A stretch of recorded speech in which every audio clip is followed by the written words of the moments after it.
It is 6 a.m. in the Mile High City. Good morning, Denver, Colorado. The Jeff and Bill Show on 710 KNUS is back.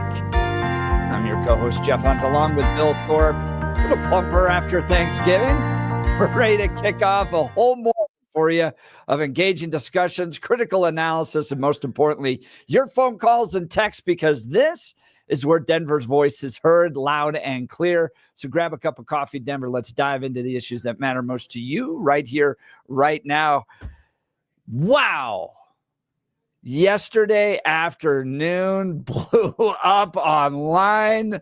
Lots of comments, lots of messages, and we're going to be talking all about it. Joe Biden pardoning his son, Hunter Biden, not just of the tax evasion crimes, not just the filled out the form about the gun crime, but an entire decade's worth of crime, proving that, yes, some people are above the law. We're going to get to that. We're also going to talk Kash Patel. We're going to talk with Rory O'Neill from NBC about AI being able to predict your longevity in life. And then DJ Summers, Director of Policy and Research for Common Sense Institute, is going to join us. They have a major report out over 2 years. The city of Denver spent $365 million on the 40,000 illegal immigrants that came to the city. Holy cow.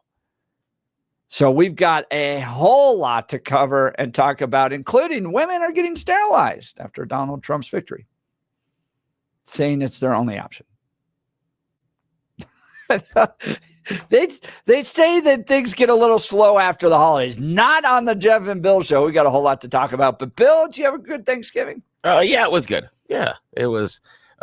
It was my one day off. It was nice. It was nice to have the family over. I went to bed and tapped out a little bit early, and slept a lot. I forget how much of a sleep deficit I run off of usually, and had a long day on Friday, and we did get a chance to play a family card game, Red Card, which was very fun, or Red Flag, sorry, on Thanksgiving. Yeah, Red Flag, which is really fun. Your family might enjoy it, given the ages of how the kids are, normally a little bit older. It's kind of a Cards Against Humanity-esque type of a game. Everybody gets a series of cards, and one of the people is dating the rest of you. And you all have some really, really wonderful traits, and then a horrible red flag trait. And then you talk about then who's going to be dated and why. And so you move around. And so it's really funny. And you kind of make the case for yourself as far as, and you kind of like pitch yourself to the person that you're dating. It's kind of like the reverse of the dating game. You might enjoy it with the kids getting into that dating age, etc. Red Card. It's really a red flag. It's really fun. It's kind of a neat thing. Check that out. Yeah, we did that. We had family in from Chicago. All of the cousins were together. Nice. And I'm going to let folks know of a little secret. Yeah. And I maybe shouldn't do this, but this is awesome. So you get the whole family together, and when you have little ones, right? What do you do to put them in a safe place where everyone can be together, and it's not crazy expensive, but you can still play games, right? You could go over to people's houses and stuff like that, but you could go rent like 4 bowling alleys, but then you're still out in kind of public and lots of things happening there. We went out to the Basketball Social House in Littleton, where you can rent, and it's not crazy expensive, private courts. Oh, wow. And then we played knockout. We played 2-on-2. Cousins played each other, all that stuff. It was a ton of fun. Oh, how fun. Basketball sounds like a great idea. Sweet. Then they have like couches and TVs all in your own little private basketball court suite. Oh, wow. That's really cool. Yeah. Oh, that's really neat. Order wings, order some drinks, have some fun. Oh, how fun. And then everybody stays contained, which is important when you get that's great. Tiny ones running around. I did 10 hours of radio on Friday. It was a long day. It never stops. No. I could pre-record, some of it because of how it works. And so I was on air about 7.5 hours is what it took me to get everything done. But it was good. It was a good day. It was a lot of Black Friday stuff and things like that. And so those are fun days. And and then did some stuff Saturday and Sunday. Tell folks about how the parade went the imaginary parade. The parade was really fun. It was fun. Stephen Tubbs showed up halfway through and hung out in the studio. Got hits from people that are luminaries around the city, like George Brockler. We brought in Patty Calhoun. It was very fun. And the listeners did their job, came in and really did well. We ran out of time because we had full lines by the time we were ending, and lots of people suggesting stuff, and even on the text message. And it's just so much fun because it's the one where you feel like just most of the guardrails are off, except for the naughty words. But I'll tell you, I listened to it, and my favorite part was the baton twirl off. Oh, yes. Between Tina Peters and Jenna Griswold. Yes. It is fun. It's a lot of fun because you just get to make fun. You get to say things and make fun of people that you normally don't do in a way that that you can't. And so, that is so much fun. I've told Pete for years that if I ever leave this market, that is the first thing I'm stealing. And I've got no shame on that one. That is a brilliant idea. And the fact that more people don't do it is silly. It is fantastic. It's so much fun. So that was a lot of fun. And to have Stefan in here and, Yeah. Did he just jump right back in? Yeah, he did. It was neat. And although the thing was, it kept the off the air. He kept like, guys, just don't get my job in trouble. I'm like, come on, you mean we can't? And he's like, stop it. And he knows he's a government employee now. Yeah, and he knows that of the two, I would be the one that would get him in trouble because I've known him for years. We go back to early 90s. Yeah. So he knows. Pete will, people just poke him, but if someone's gonna get him in trouble, it's gonna be me. Absolutely, 110%. Yes, it will be. But we had a lot of fun with it. You popped up in our family conversations as well. I'm so sorry. My son had a soccer game on Saturday, indoor soccer game on Saturday. Little League was playing. Nice. And they were playing guys that were older than him. Yeah. I'm not going to say which school they were from because that may not be very nice what I'm about to say. But they got into an all-out, just elbow throwing. There we go. Grabbing each other, throwing down. And my son, who's a freshman, took the brunt of it compared to some of the older kids who are like juniors in this league. And I just said, you remember what Bill said? They had to host a meeting. Yes. To address the fisticuffs that were coming from Bill Thorpe's team. What I'll do is next time he's in, we'll sit down and I won't talk to him about fighting, etc. on the field, but I'll talk to him about when you're smaller because I always played a year up. Yeah. So I always played the higher level. So if it was like if I qualified for under 14s, I'm playing under 16s. When I was qualifying for under 16s, I'm playing under 18s. So I'm always playing a year up. So and I was a tiny kid. So I'm always the smallest kid. And I'll talk to him about what you do when you're facing those larger kids. I was the freshman on the field of the seniors. I've been there. So I get it. But there's a way that you take advantage of your size based on what those kids are going to do. And you just don't fight them on the same way. Yeah. You take advantage of what they can't do. And there's a way you can use the sweetest guy out there. Yeah. No, this is just a matter of caught off guard because I'm sure. he's reaching that level where, all right, this is a physical game. Yes, it is. And he ended up on his back at one point and he's just like, what? Remember Bill talked about this? Oh, it's really physical. It is. And there's something inside of soccer, there's some sort of joy about a really, really hard tackle.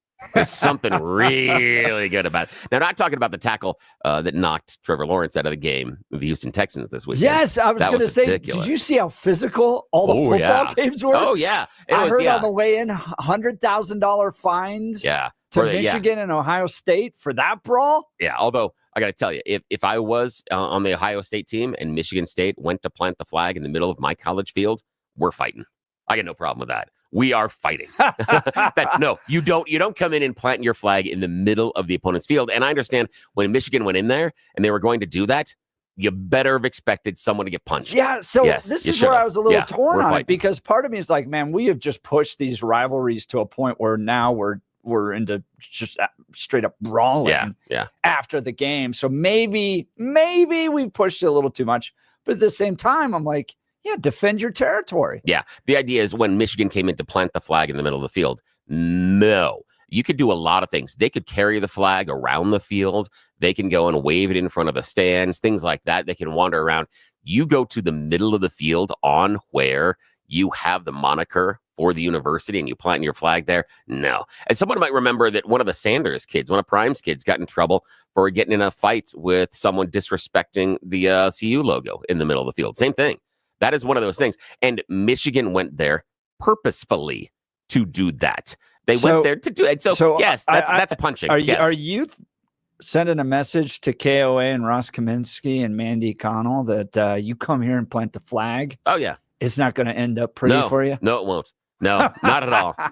Not in the least. Not in the least. In fact, this gives me a little bit of before we get to the news, a little bit of a window here that, and I was thinking about it, a little bit of a window where last week someone had talked about they'd love to have myself and Michael Brown go ahead and debate over tariffs. And thinking about that, I think I should explain why I jumped at that chance, because like with your son, it was the seniors playing the freshmen, because what you and I do here, Jeff, is varsity level talk radio, because anything that comes out of your mouth, anything that comes out of my mouth can be infinitely challenged immediately by one of us across the glass, along with all of our listeners can pick up that phone and call, or they can text the show. What Michael Brown does in the morning is freshman level talk radio. It's stuff that you do beginning level if you're in college, where you're afraid to take phone calls and you're afraid to be challenged. You can go and tell him that we don't think he does, that I don't think he does good talk radio. It's not a personal thing. It's a critique of his show on the air. But you can't call him, can you? No, you can't call and tell him that. You can't. That's part of the problem. That's part of the issue that I've got with him. It's like, fine, you want me to go ahead and debate a guy who is so afraid of the confrontation and afraid of other thoughts and can't handle that sort of interaction? Fine. That's like a day off. I'll go and play with the freshman team any day of the week. That's what that was. It's like, fine, that'll be a fun day off for me, because he doesn't. I want the rivalries between, like going back to Anchorman, absolutely, between 710 KNUS and 850 KOA and K-How, and let's all go out to the parking lot. Just no touching the throats, because we got to talk. We got to talk, and no punching in the face, because now we're on camera. So, but they come over here, we got problems. That's why, they get dispensation from the boss and stuff. They come over here. That's really cool. You can come and invade the territory. But we got to understand it's done on pro wrestling. Getting ideas. Maybe we need a 710 KNUS flag. Oh, yeah, we do. I'd be more than happy to go put the 710 KNUS flag out in front of KOA. I have no problem with that one. I will be more than happy to do that. All right, we're throwing down 850. We're throwing down Ross and Mandy. This will be fun. This will be a lot of fun. Yeah, it'll be fun. And I like both of them. And Mandy's a great person. So. Oh, yeah, so do I. And we need a good radio rivalry. And just on a technical thing, because then I was throwing rocks there at what Brown does in the morning, but what Mandy has become inside the city. And again, we don't have anybody directly competing with here on KNUS, so I feel okay saying this. She's solid. She's really good. I've really liked where she has grown and what she has become here in the city, and what she does and how she presents herself and what she does on the air. I think she's got a heck of a lot of talent, and there are a lot of people over in that building that really could learn a lot from listening to her, because I think a lot of you don't really get it, that are over there in that big giant Death Star of a building, that you're not listening. And she's someone that I appreciate how she approaches the craft. I don't agree all the times on how she's approaching a topic or what she's doing with the topic, but I'm sure she gets pissed off about the things that fall out of my face too. And that's fine. That is perfectly acceptable. But how she approaches the craft, got a lot of appreciation for her. Brownie, not so much, honestly, but you gotta say that. Well, coming up in just a second, John Decker, a White House correspondent, is going to join us. But first, news. High pressure will completely control the weather pattern here in Denver and across all of Colorado, both sides of the divide, between today and probably Saturday. We don't see any big changes till Sunday and Monday. So enjoy some very quiet December weather across Colorado's Front Range, mountains and plains. Highs today upper 40s and low 50s. Overnight lows tonight 20s and low 30s. Sunny to partly sunny. Highs 55 to 60 Tuesday. 50s Wednesday. Middle to upper 50s Thursday and Friday. Meteorologist Don Day in the 710 KNUS Weather Center.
Joining us on the Jeff and Bill show is John Decker, a White House correspondent with NBC Radio. John, big news over the weekend. Everything from the Kash Patel announcement to the pardoning of Hunter Biden. Oh, my goodness. Give us some insight. Yes. Well, let's talk first about Kash Patel. He is the person Donald Trump would like to be serving as his next FBI director. The problem is there already is an FBI director.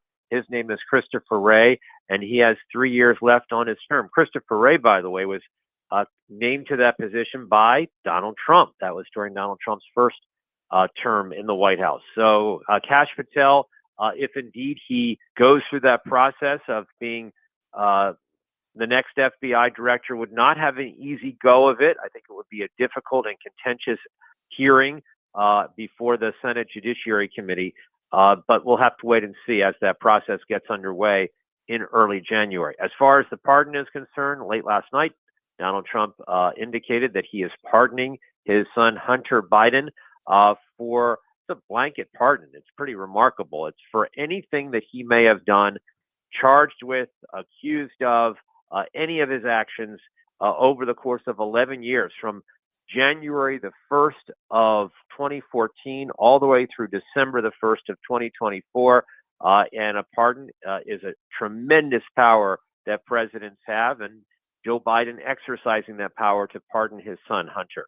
Talking with John Decker, White House correspondent. John, any insight as to why you think Joe Biden did that now? I mean, he's going to have to face months of scrutiny and questions about it. Why not pardon Hunter on his way out the door? Well, he could have done that, but you also have to keep in mind that there was sentencing that was going to take place for Hunter Biden in just a few weeks. So maybe just essentially cutting that process off at the knees. Maybe that has to do with it. Also, you have to factor in that Joe Biden did that right before he left on a week-long trip to Africa. So I think the timing is such that he likely, while he's on that trip in Africa, Angola specifically, he likely will not get any questions posed to him by the press corps traveling with him on that trip. And the next time that the press secretary, Karine Jean-Pierre, will likely get a question on this in Washington, D.C. at the White House will be Friday of this week. So pay attention to that when that happens. We will. We'll be looking for you to be asking those tough questions as well. John Decker, White House correspondent. One more question on Kash Patel. So Matt Gaetz, got announced as the pick for Attorney General and then withdrew after all of the press coverage and media coverage on that. Do you think that Kash Patel goes all the way? What's the sense within Washington, D.C. that Donald Trump's going to stick with Kash all the way through to become the new director of the FBI? Yeah, I think it's too soon to say. I would not call his nomination a slam dunk by any stretch of the imagination. And, could he withdraw his name from consideration between now and when that process gets underway in early January? Absolutely. It's so early. It just happened over the weekend. We'll just have to wait and see how various Republican senators, they control the process, react to this nomination that Donald Trump announced over the weekend. John Decker, White House correspondent. Thank you so much for taking time to join the Jeff and Bill show and give us some insight into what's happening inside the Beltway. Thanks so much. Have a great day. Talk to you real soon. Bye-bye. Thank you, John Decker. All right, this is where I love to hear from people. Yes. 303-696-1971. 303-696-1971. All right, so Bill, let's start with the Hunter Biden. Yes. Let's start Pardon. Okay.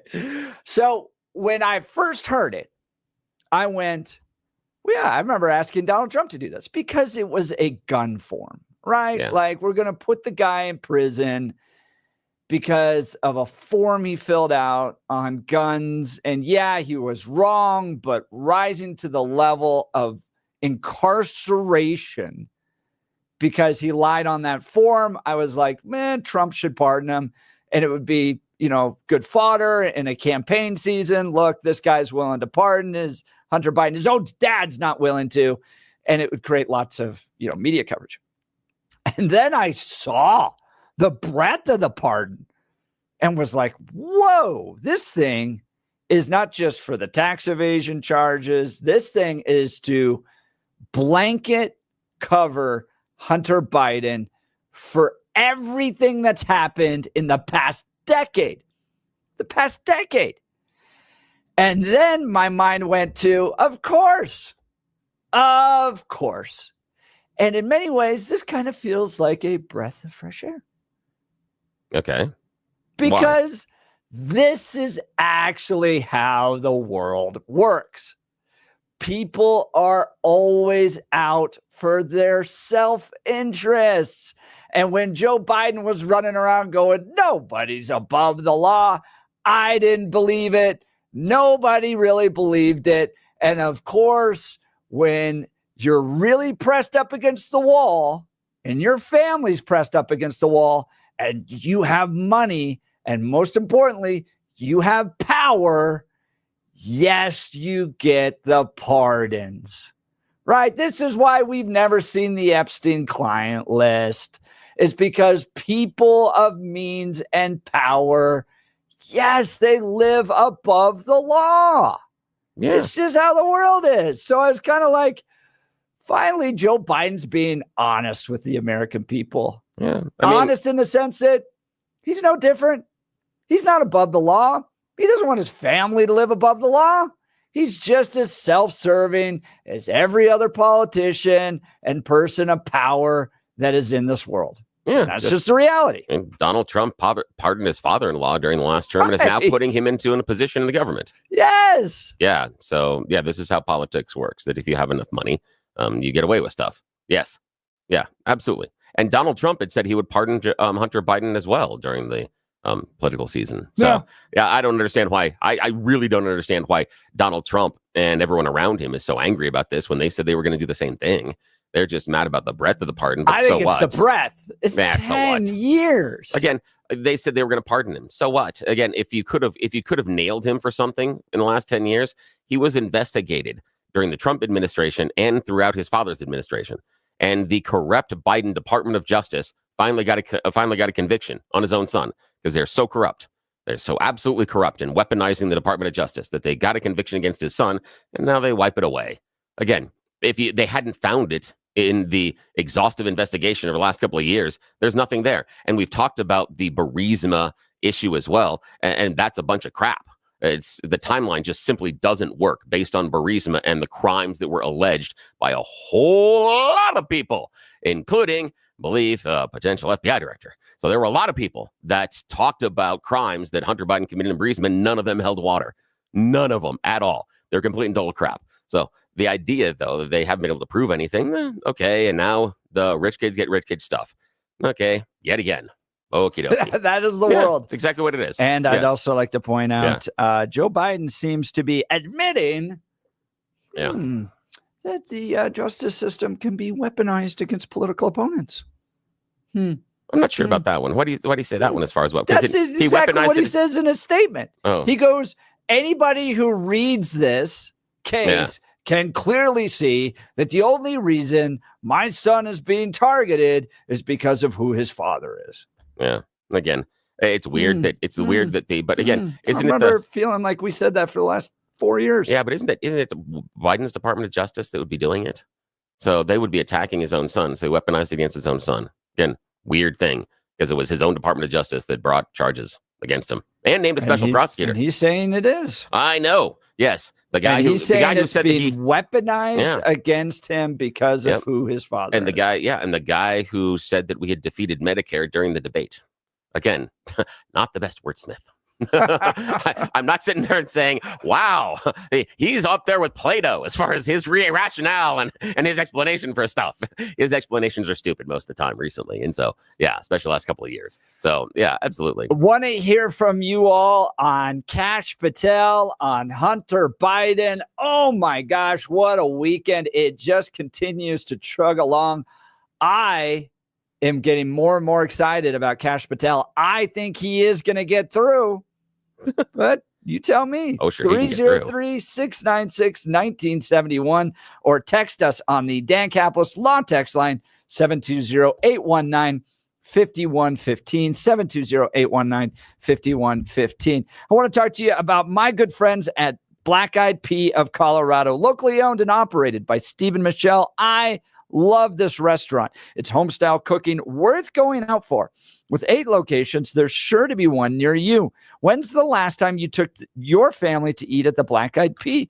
They've got daily specials. They've got senior discounts. Be sure to check out the new menu items, the stuffed spuds. 8 different delicious baked potatoes. Here's just a few: the chopsteak spud, the sweet pork spud, the meatloaf stuffed spud, and the broccoli and cheese spud. There's more. Everyone in your party is sure to find a favorite. Make your dinner party, rehearsal dinner, wedding reception, or company event a success with Black Eyed Pea Catering. No matter what the occasion, Black Eyed Pea gift cards are always great, whether you purchase them for your spouse, birthday favors, or holiday presents. They have you covered. I love everything about this restaurant. I know you will as well. Keep it in Colorado. Visit Black Eyed Pea near you. We'll continue with your phone calls and texts. You're listening to The Jeff and Bill Show. Denver's talk leader, News Talk 710, KNUS.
Welcome back to the Jeff and Bill Show. A wild weekend. Kash Patel, Hunter Biden, the drama in D.C. continues.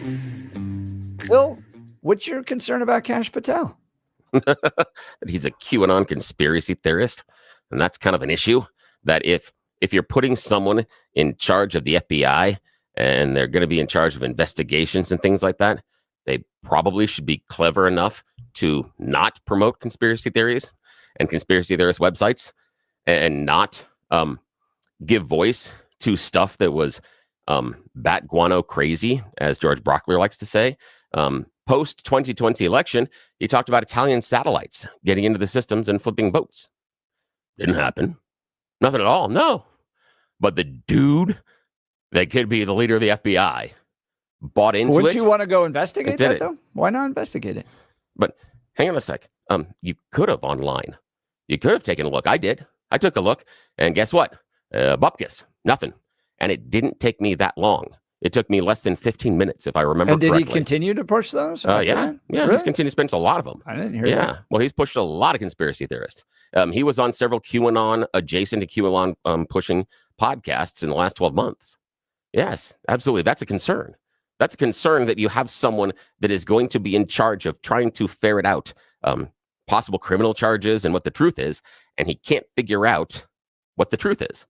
He's a QAnon adherent. He went, and when he signed his many of not all of them, but when he signed a number of his children's books, he put in the where one we go all, the QAnon stupid phrasing. He put that in his signature when he was signing books. Yes, he's a QAnon adherent. Yes, conspiracy theorist. No, shouldn't be anywhere near the FBI. And here's the reason. And this is why. If you firmly believe, like he does, that there is some sort of deep state working against Donald Trump, if you firmly believe that there is something, that this has been weaponized and it is political and it is working against Donald Trump, don't you think you want to have a person in there that can find the truth, not someone who is enamored by conspiracy theorist websites and a whole bunch of unicorn wishes and kisses from kittens? No, that's not the person. If you really want this thing to be fixed, the last person you need to do it is a person that can't figure out. Oh, yes, I disagree. So he can't figure out what reality is. You're talking about QAnon, and this comes from Mother Jones. This is the only people pushing the idea that he's into QAnon, right? Yeah. It's the idea that there's a group of global elites who might be pedophiles. There are global elites. Hang on. It goes further than that. It's global elites that might be pedophiles that also drink the blood of babies in order to get their adrenochrome, in order to keep them healthy. And it's a fountain of youth.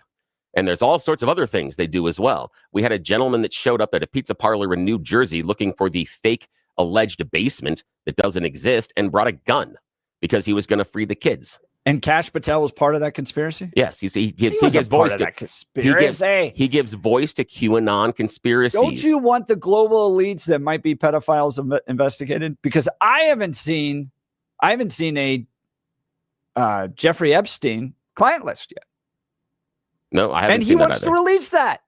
And now we're running around saying he's a QAnon conspiracy theorist because he wants to release the Jeffrey Epstein client list. Again, he can release the Jeffrey Epstein client list, but it doesn't mean he's not a conspiracy theorist. Those two things can be true.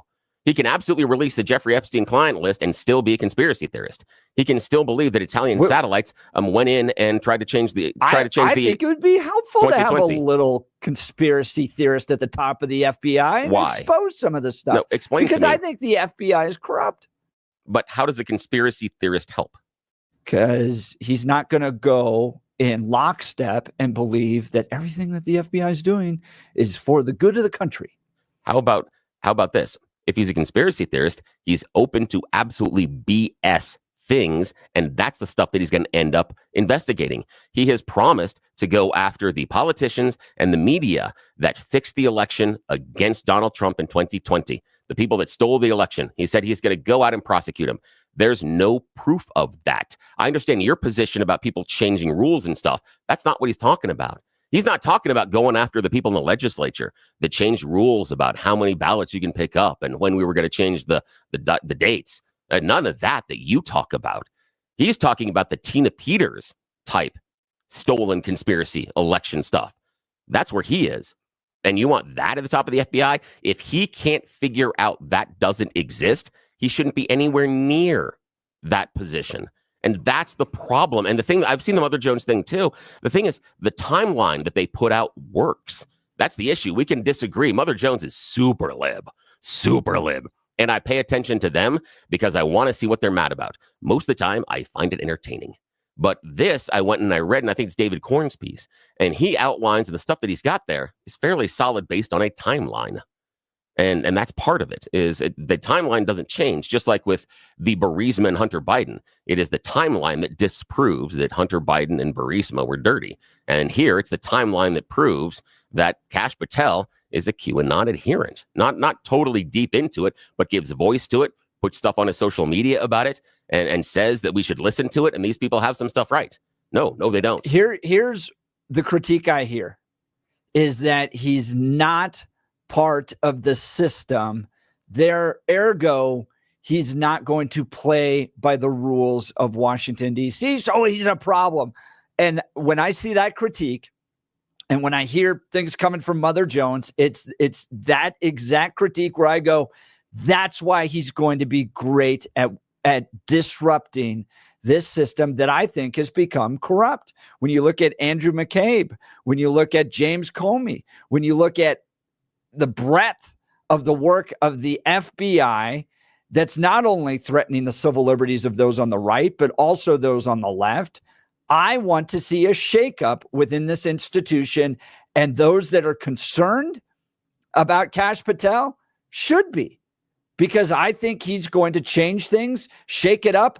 I'm excited to see what he's going to do. I think Republicans will get behind him and get him through, because this stuff is not enough. This Mother Jones critique is not enough to stop Republicans from getting him through the Senate. Yeah, so I agree with you. And here's what we have to, and we should put a pin on that. And everyone in our audience should listen to that and hear that I agree with Jeff on this one, that a QAnon adherent, a person that gives voice and believes conspiracy theories, it is not enough for Republicans in the Senate to say they shouldn't be in charge of the FBI. Someone that believes in completely bogus theories and gives voice to them, that's not enough for them to be not in charge of the FBI. We got to put them in there and understand that. And if you believe that civil liberties are under threat, then you need to explain to me why we then put a gentleman in there who says he is going to go after Donald Trump's enemies, that he is going to be retribution, and he's going to have to go after politicians and the media.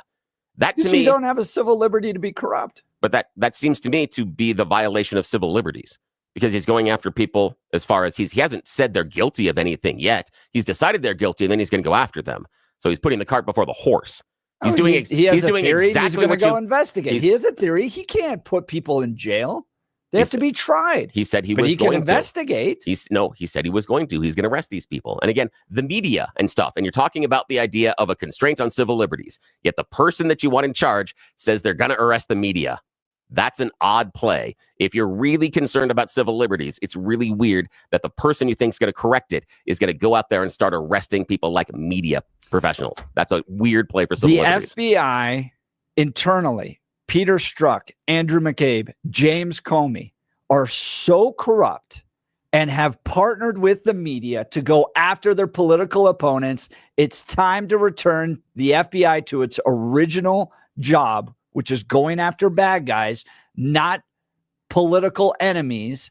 And I think Kash Patel is going to shine a whole lot of light, and light is disinfectant, and it's going to make this country better. And I think Republicans are going to see it. And the whole idea that these are QAnon conspiracies is related to the idea that, yeah, there might be a global cabal that tends to like to have relations with little kids and drink their blood. Maybe and drink their blood. That should be investigated and released.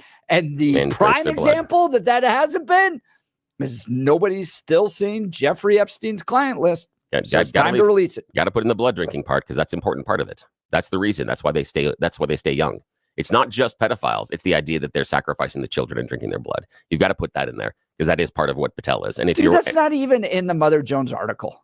I know, but because I had to go down the QAnon rabbit hole. I So know you QAnon. don't know Kash Patel.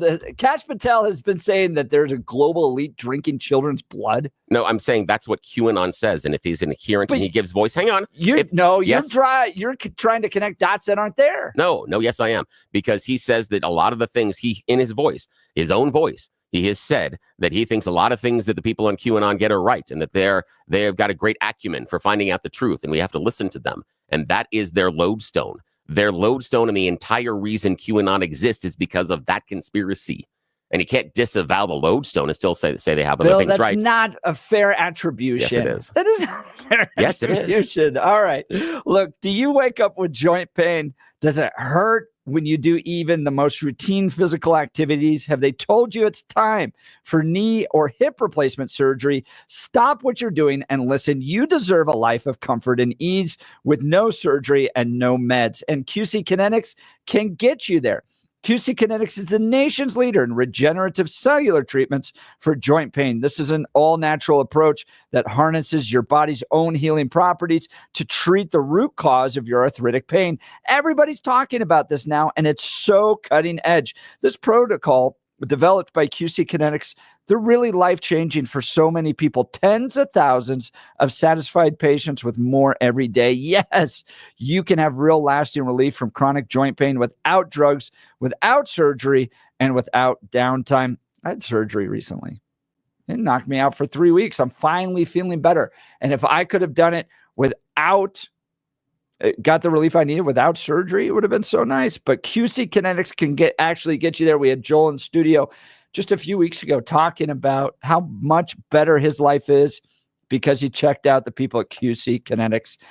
Discover your options with advanced regenerative medicine at QC Kinetics. The consultation is absolutely free. 303-900-8986. That's 303-900-8986, or visit qckinetics.com. QCkinetics.com, with locations in Aurora, Superior, Highlands Ranch, and Colorado Springs. We'll get to your phone calls and text. You're listening to The Jeff and Bill Show. Denver's talk leader, News Talk 710, KNUS.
La la la la. No Welcome music here. back La, to la, the la, Jeff la, and la. Bill show.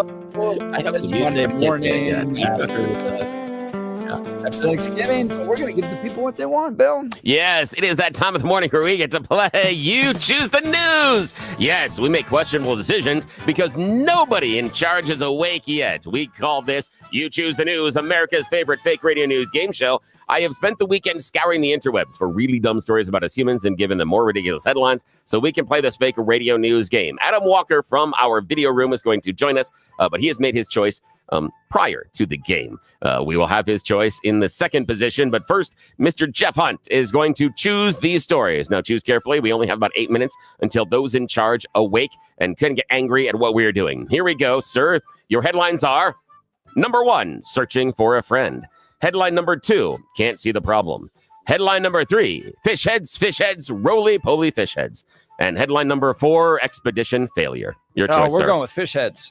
Oh, fish heads, I'm so happy because there is a musical portion of this clue.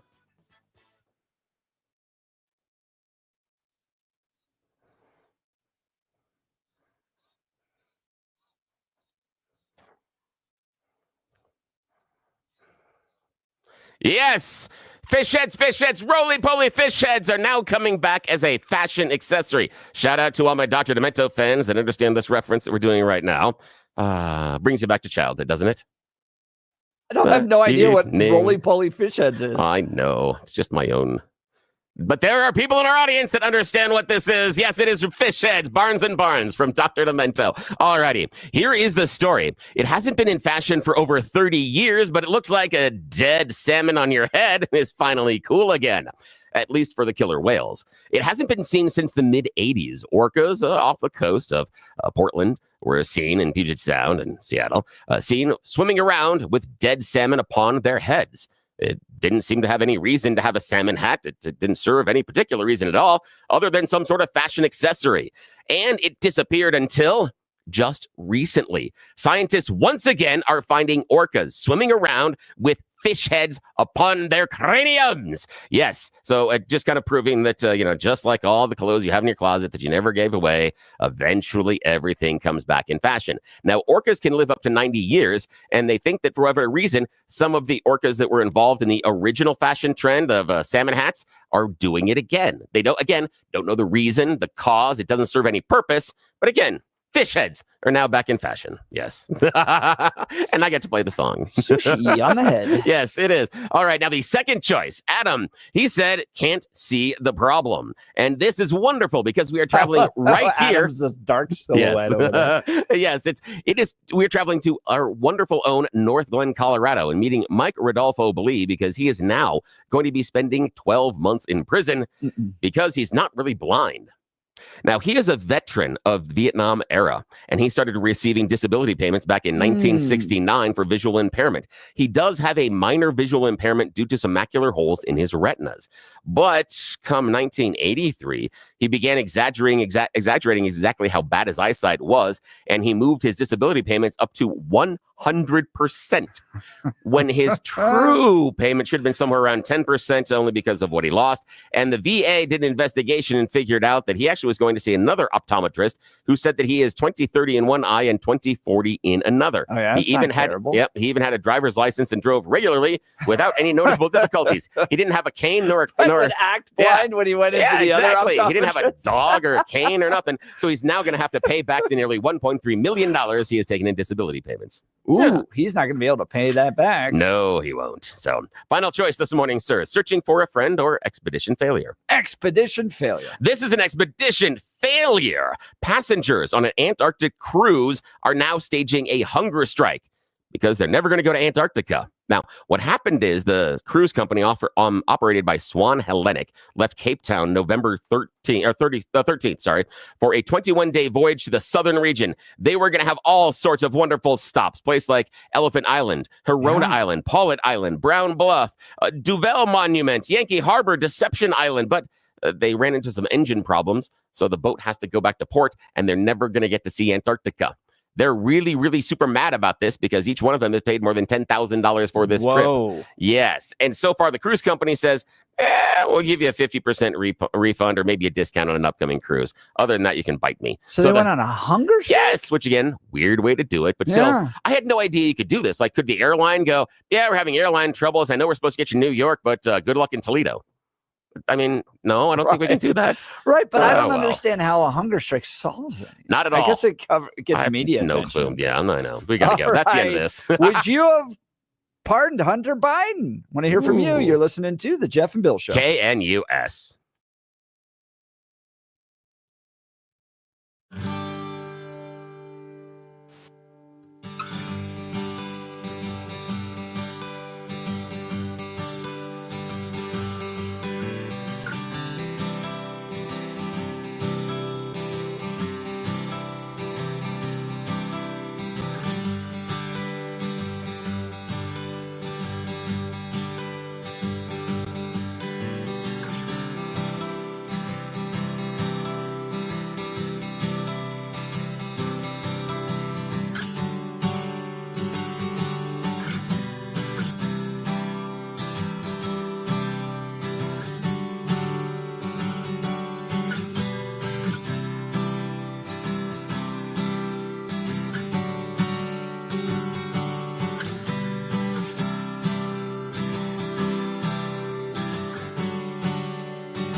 It is 7 a.m. in the Mile High City. You tuned into the Jeff and Bill Show. Good morning, Denver, Colorado. You're listening to the 710 KNUS. I'm your co-host, Jeff Hunt, along with Bill Thorpe, bringing you the freshest insights and hottest takes from the right, left, and center.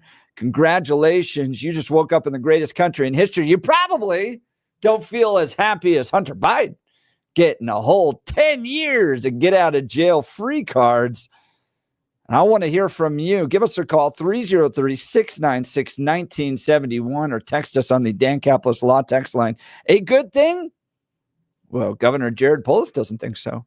In fact, Jared Polis weighing in on this, saying, we got to live by the law here, and we can't be just pardoning people like that. And he got the ire of a certain former attorney general named Eric Holder. Did you hear this, Bill?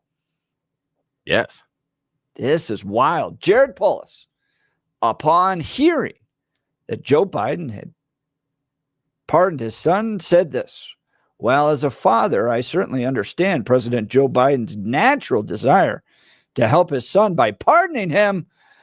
I'm disappointed that he put his family ahead of the country. This is a bad precedent that could be abused by later presidents and will sadly tarnish his reputation. I agree with that. When you become president, your role is paterfamilias of the nation. Hunter brought the legal trouble he faced on himself. And one can sympathize with his struggles while also acknowledging that no one is above the law, not a president and not a president's son. Well, and this is what Eric Holder wrote in response. Look at the underlying facts in the usual DOJ practice, Governor. And a lot of progressives not happy with Jared Polis's take on this. What do you think, Bill? Do you think Jarhead is getting ready to run for president? Needs to separate himself out a little bit there? Oh, yeah. Yeah, he does. But again, the whole idea of we need to remove family, etc., and giving them grace. No. Do you remember? I mean, the last Trump administration who brought in Ivanka and Jared, who didn't have any experience, and they were advisors of the White House, and Jared couldn't clear a security clearance. He couldn't get past the FBI security clearance, and that was waived. And then he goes and he's responsible for Middle East peace, and yeah, that didn't happen. A whole bunch of other stuff that didn't happen. And so yeah, it's for me, it's Jared and a bunch of crocodile tears. He needs to have that libertarian moniker when he has to appear on Fox News. That's what he needs. And that's all this is. Because if it was, and here's the idea, if it was, let's just say, this isn't fair, but we're not being fair this morning. Who cares? If it was, say, First Gentleman Marlin that got involved with doing something with, wolves, maybe? Yeah, exactly. Doing something to where he was making sure that wolves had access to a certain area. He was cutting down, fences and making sure that ranchers' cattle could be accessed by the wolves because they need to eat or whatever the hell it is. Or using private emails to message Carl Parks and Wildlife. Exactly. Maybe. Yeah, if there are things like that, I have a feeling that there may be a pardon coming that way as well. Especially if Jared was in his final term and was going to either he'd lost re-election or couldn't serve again. And that's exactly where Biden is. Because remember, Biden was playing it beforehand going, no pardon. He was still planning on a second term. And then as soon as he didn't have a second term, pardon. Of course. Yes. Who couldn't see this coming? Of course. Yes. Absolutely. And I think we talked about it beforehand that if Biden lost, that, of course, it'd be a lot of pardons. And number one on there would be Hunter. And the weird part is I don't understand some of the anger on the conservative side of things, because this was something that Donald Trump was campaigning on. He said, I'm going to pardon Hunter Biden. He said he would. He said a little bit. He said and I even said that, like the gun form, right? Putting somebody in prison for lying on the gun registration form.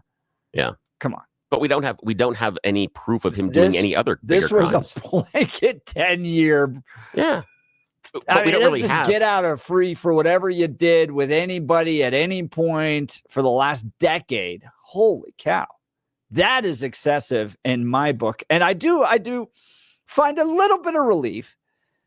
And I found this also when the little lady in Bucks County, the county commissioner, was like, oh no, we'll count whatever votes we want to count.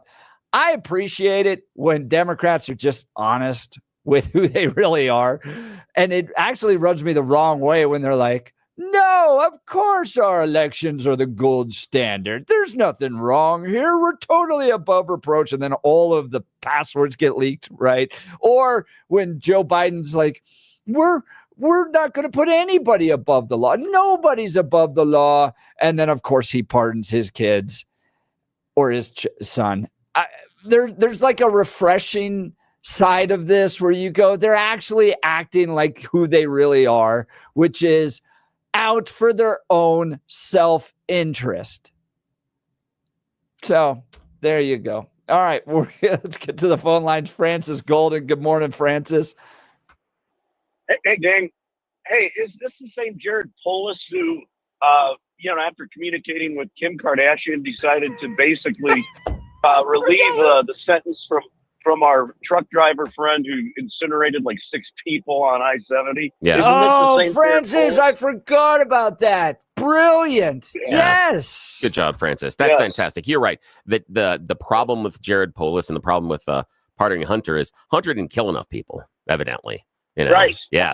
And he also was in the country illegally. Because, if he would have killed more people and been in the country illegally, then a pardon's okay. Then that's fine. Right. But Hunter did the stupid thing of being an American citizen and committing a crime and not having anybody die. How disrespectful and stupid of him, huh? We can all agree that, of course, if he would have killed people and been illegal.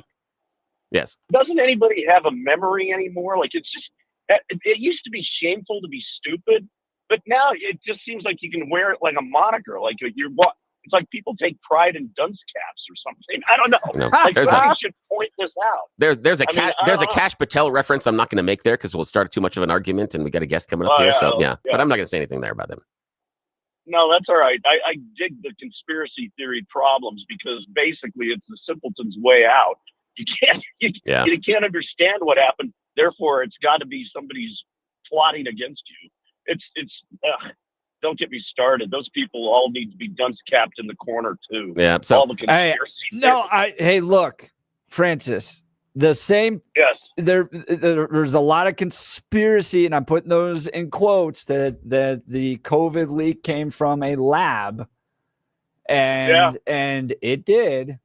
No, it just took a while. We don't have any proof. We have no proof it came from a lab. Are you kidding me? The FBI says it came from a lab. No, the FBI says with low confidence. Same thing that the Justice Department, same things the military says. Low confidence. There are 3 levels of confidence they can ascribe to their releases, and they say low confidence, meaning they can't back this up. Do you think this came from bat soup, Bill? You think COVID came from bat soup? Not necessarily from bat soup, but it seems that zoonotic transposition is more likely than it being released from the lab. Just because.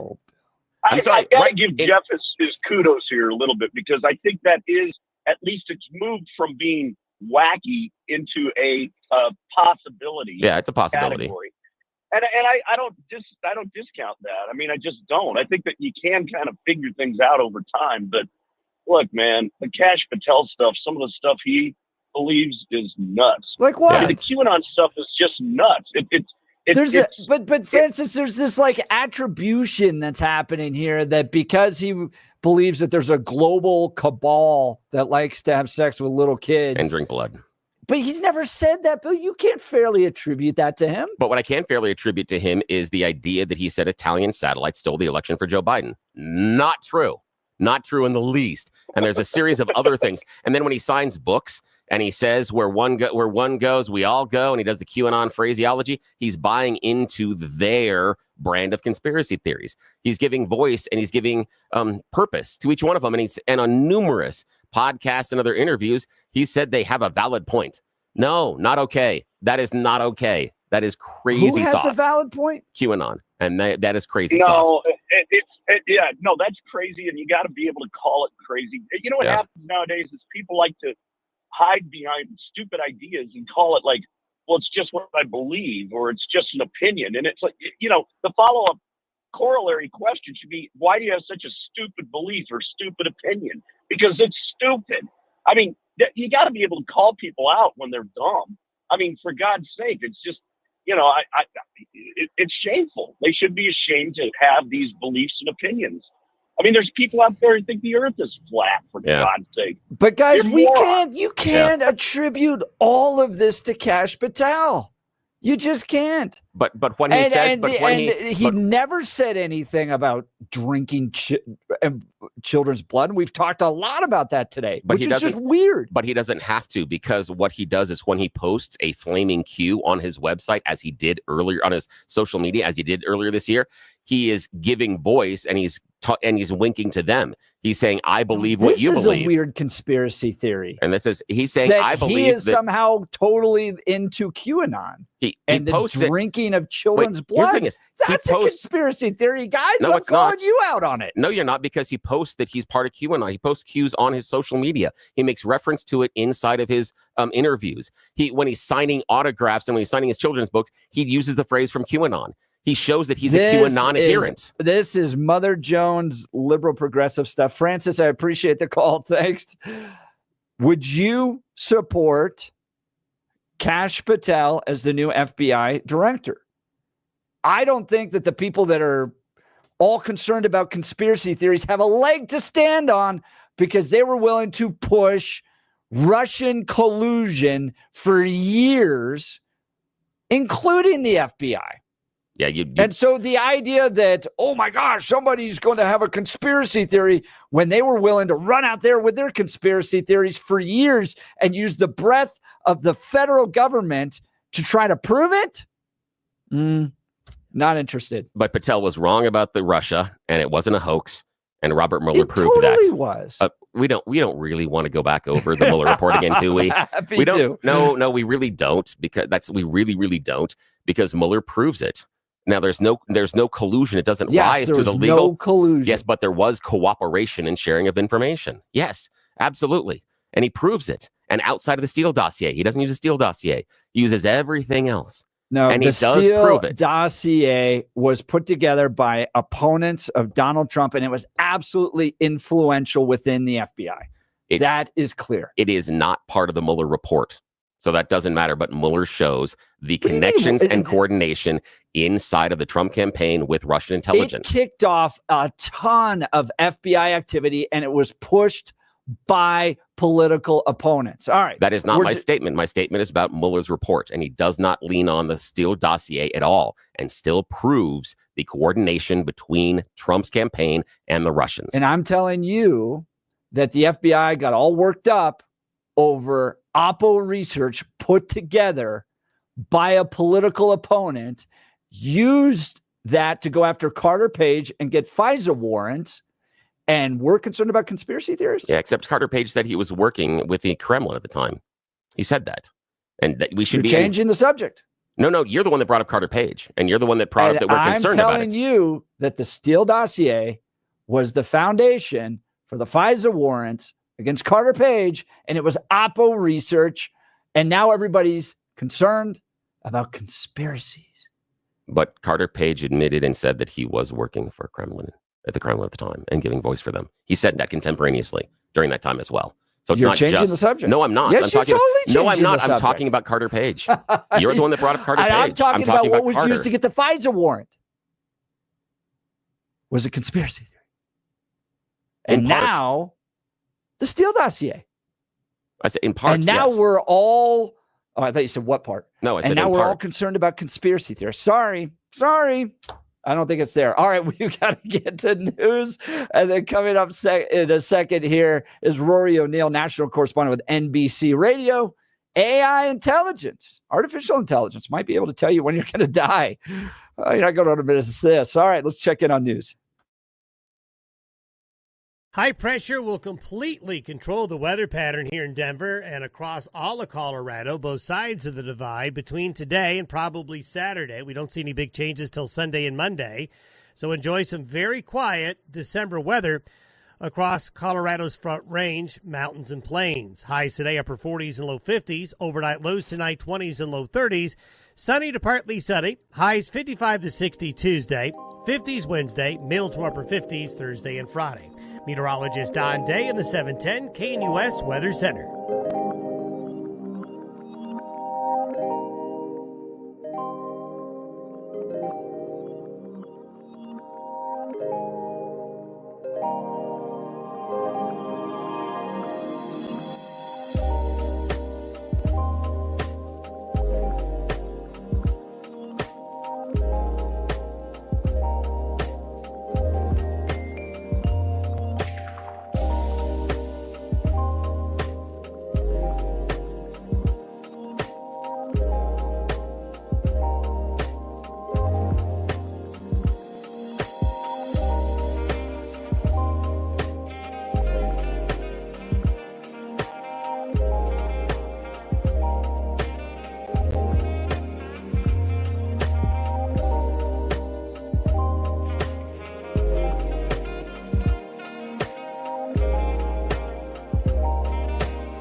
Welcome back to the Jeff and Bill Show. All right, artificial intelligence is being used to provide accurate predictions on how long a person will live.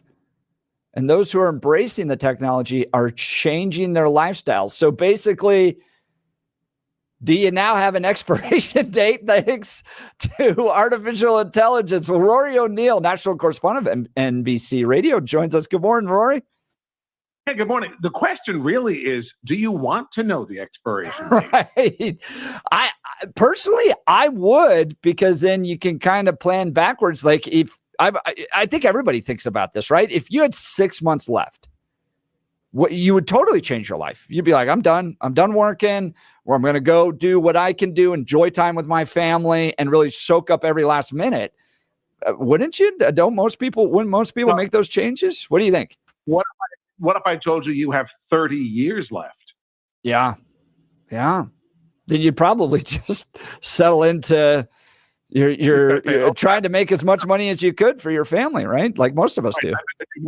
I got to do more from my 401k and plan more for my retirement, et cetera, et cetera, et cetera. Yeah, no, it's interesting. So the app is called the Death Clock.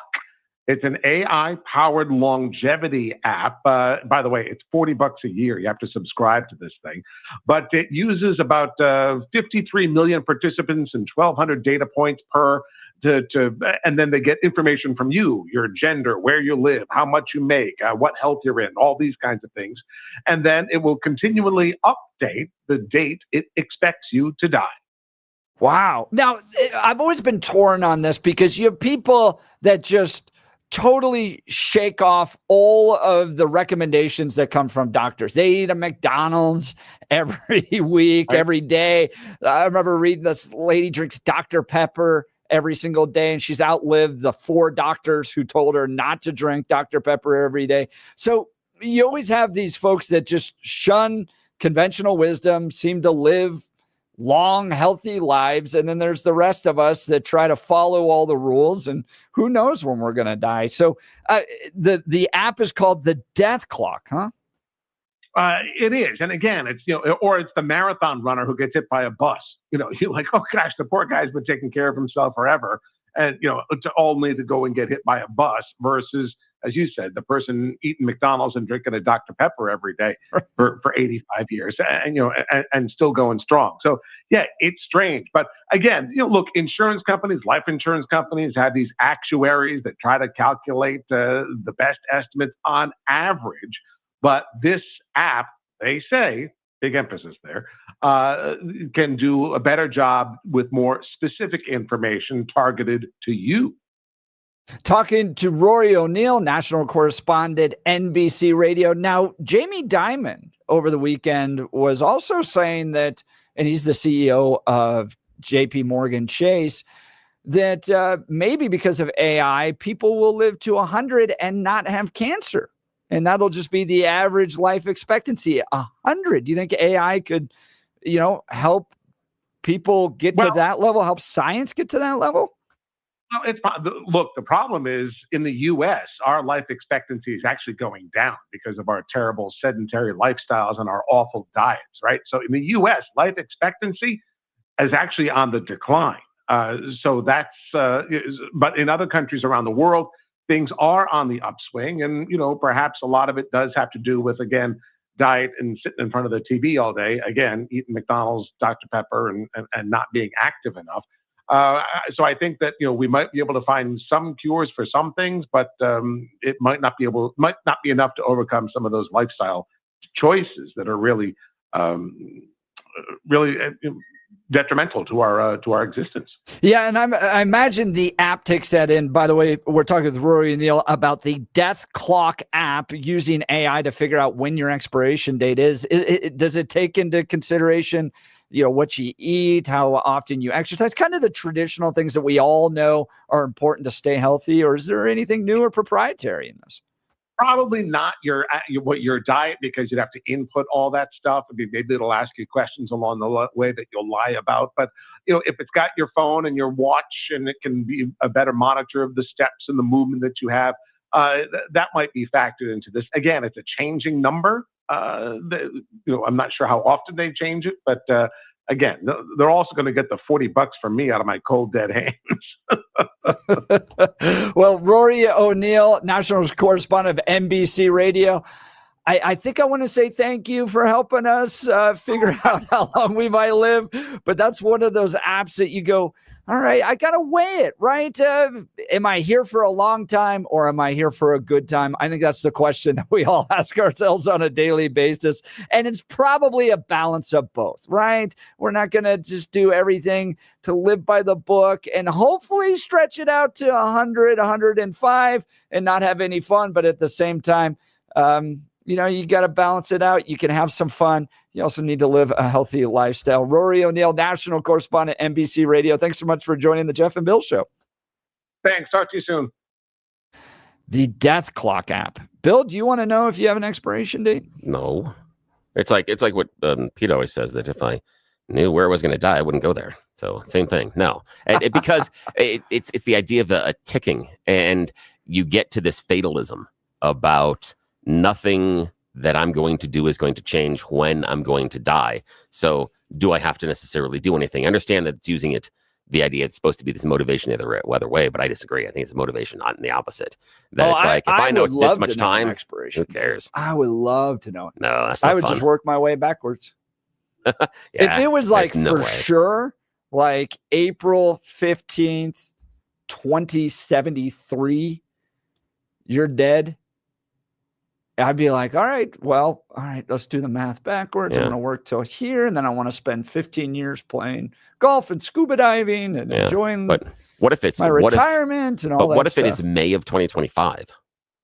Oh, then I'm see ya. Yeah, I know. That's the thing, and that's why I don't want to know. That's why I'm not really sure. That's why I don't want to. I'm out of here. I'm just going to talk about Jesus to everybody I can.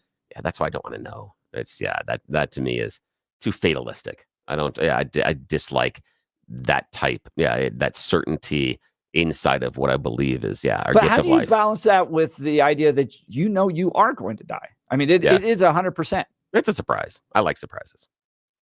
Sorry. I'm sorry, it is. I do. This idea of the unknown. Bill I do. prefers the random bus yes, run I do. over as opposed to the slow saunter off. And here's the sunset. weird part is that there are some people that are connected to my family that just found out yesterday that in this calendar year, 3 of them have passed. And this is the crazy part. It is grandma that went earlier this year, then found someone that is somewhat of my contemporary that I knew that passed away from a stroke about 3.5 months ago. And then the father in the family passed away about 10, 15 days ago. All 3 of them. And I'm like, wow. I mean, that was, I can't do that one. Yeah, I just can't. And there's part of me that, looking back on my father's passing, and we haven't talked about it a lot on the show, but he suffered a really, really massive stroke and then slowly declined over 9 months to where he passed. But that day before, and this is the hard part, day before, it's Easter, and he's at our house. And he had been struggling physically for a while, but it was the best he had been in probably a couple of years. It was fantastic. And then that night suffers a massive stroke and continues to decline for the next 9 months and then leaves us. But I still, that day was a gift. That Easter was a gift. Yeah. And that would have been, for me, if we would have known how do we approach that Easter, if we would have known that in 9 months he would have been gone, the joy of that day would have been completely changed, because it would have been, oh, it's your last one. Listen, and so I won't trade that. As hard as that day is for me now, I wouldn't trade it for the world. Yeah. Text messages here. The bread man wondering if the death clock could have ever predicted Pete's longevity. That is fantastic. He is definitely the exception for the world. He's amazing. He's like those folks that just eat McDonald's every day. Yeah. Or drink Dr. Pepper every day, and they just live till 150. Like, well, what? He has changed his life, and what he does eat the right stuff and do the right things now. But he does splurge and things. But I've often talked about, when you turn 40, it's like you get a whole different body. Oh yeah, it's like nothing you had before. Nope. And you have to figure it all out now. Yeah. Right. So if you have too many margaritas in your 20s, whatever. you have it in your 40s, you're like, that was such a stupid decision. Oh yeah. Now absolutely. I've ruined my whole next day. There's something inside the medical community that talked about there are 2 instances in your life in which you age rapidly. And one of those being when you hit your 40s. And that is one of those times in which the age clock all of a sudden goes whoop and goes I think that's really exactly quick. right. Yeah. Yep. So we're talking about the Death Clock app. Now, this thing has been downloaded 1,250,000 times. It has analyzed 1,200 studies related to longevity and a vast database comprising data from 53 million participants. Factors wide range of lifestyle variables, including diet, exercise habits, stress levels, and sleep patterns to generate an estimate of how long a person might live, even providing a predicted date of death. Do you want to know your expiration date? Give us a call. We'll talk about that. We'll talk about Hunter Biden, and we'll talk about Kash Patel. Joan, you're going to be up next, but I want to talk to you first about my friends over at Dan Kaplis Law. I've known Dan for well over a decade. This guy's pro-life, pro-family, pro-America. That matters because you want to be able to trust the person you're hiring, right? You see somebody go by on a billboard, you hire that law attorney dude. You don't really know who they are or what they stand for. But Dan Kaplis, you get a guy that's with us on the values. He's the son of a police officer and a former seminarian who's dedicated the last 40 years of his life to helping people who are hurt in serious motor vehicle crashes. So what? He's a good guy. He shares our values. Can you win in the courtroom? Well, listen to this. Dan is believed to be the only lawyer in Colorado history to win 5 straight multi-million-dollar verdicts in Colorado crash cases. Dan is also believed to have won the largest truck crash verdict in Colorado history. Dan Kaplis Law is so trusted that they're the official law firm partner of the Denver Nuggets and the Colorado Avalanche. Dan Kaplis Law is a serious firm for serious cases, and you might say to yourself, I could probably never afford them. Well, Dan accepts righteous injury cases on a percentage fee basis so that he can represent good people from all walks of life without regard to ability to pay. So if you need Dan's help, you don't want to be scrambling to try to find his phone number when you get in a car accident, right? You're on the side of the road. You got to deal with the police, the insurance company, maybe an injury, maybe an ambulance. You got to deal with the other driver, all that stuff. Now you're scrambling to try to find Dan Kaplis Law's phone number. Now put it in your phone right now. Here we go. 303-770-5551. That's 303-770-5551. Or hit dankaplisLaw.com. That's Dan, CAPLIS Law.com. We'll continue with your calls and texts. Would you download the death clock? Do you want to know your expiration date? Give us a call, 303-696-1971. You're listening to The Jeff and Bill Show. Denver's talk leader, News Talk 710, KNUS.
Text messages pouring in on this one. Here's a good one from KP. By the way, we're talking this death clock app that's going to tell you when you're going to die. It even gives you a date. You just plug in all the information and there's your expiration date.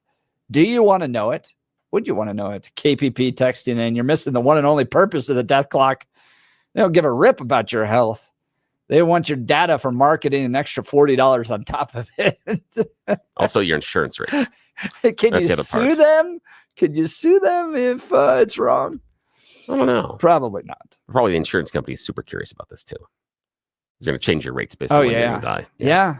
No, that's exactly right. Well, that's why when you get life insurance, you got to have a nurse come over and take your blood and all that other stuff. Oh, yeah. All that because they want to see, how much they're investing in you before you kick over. Yep. There it is. Well, we're talking about that. We're talking about Kash Patel. We're talking about Hunter Biden being pardoned, getting the ultimate decade-long get-out-of-jail-free card.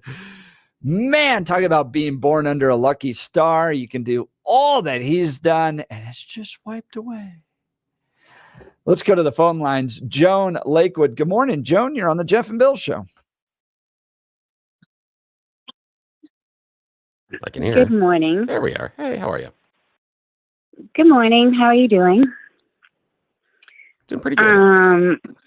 I'm calling because I think that Biden has overstepped his powers because he can pardon people, but I don't think he can give people immunity for stuff they hasn't already been adjudicated. Can they blanket pardon ahead of time? I'm not sure. Yeah, I mean, the pardon itself covers 10 years of crimes. It seems like it's a blanket pardon on even things he could be brought up on. I think there's a procedure, and the procedure is you are found guilty, then whoever has the ability to pardon you can pardon you. But I do not think that the person who has the ability to pardon you can say, oh, and by the way, and this is what happened with that's how he got caught out with the courts. The courts tried to do this to him with his deal that he did, and that's how he ended up going to court to begin with. And there's going to be question, too, about whether or not he can now waive his Fifth Amendment rights and his right to remain silent, all that.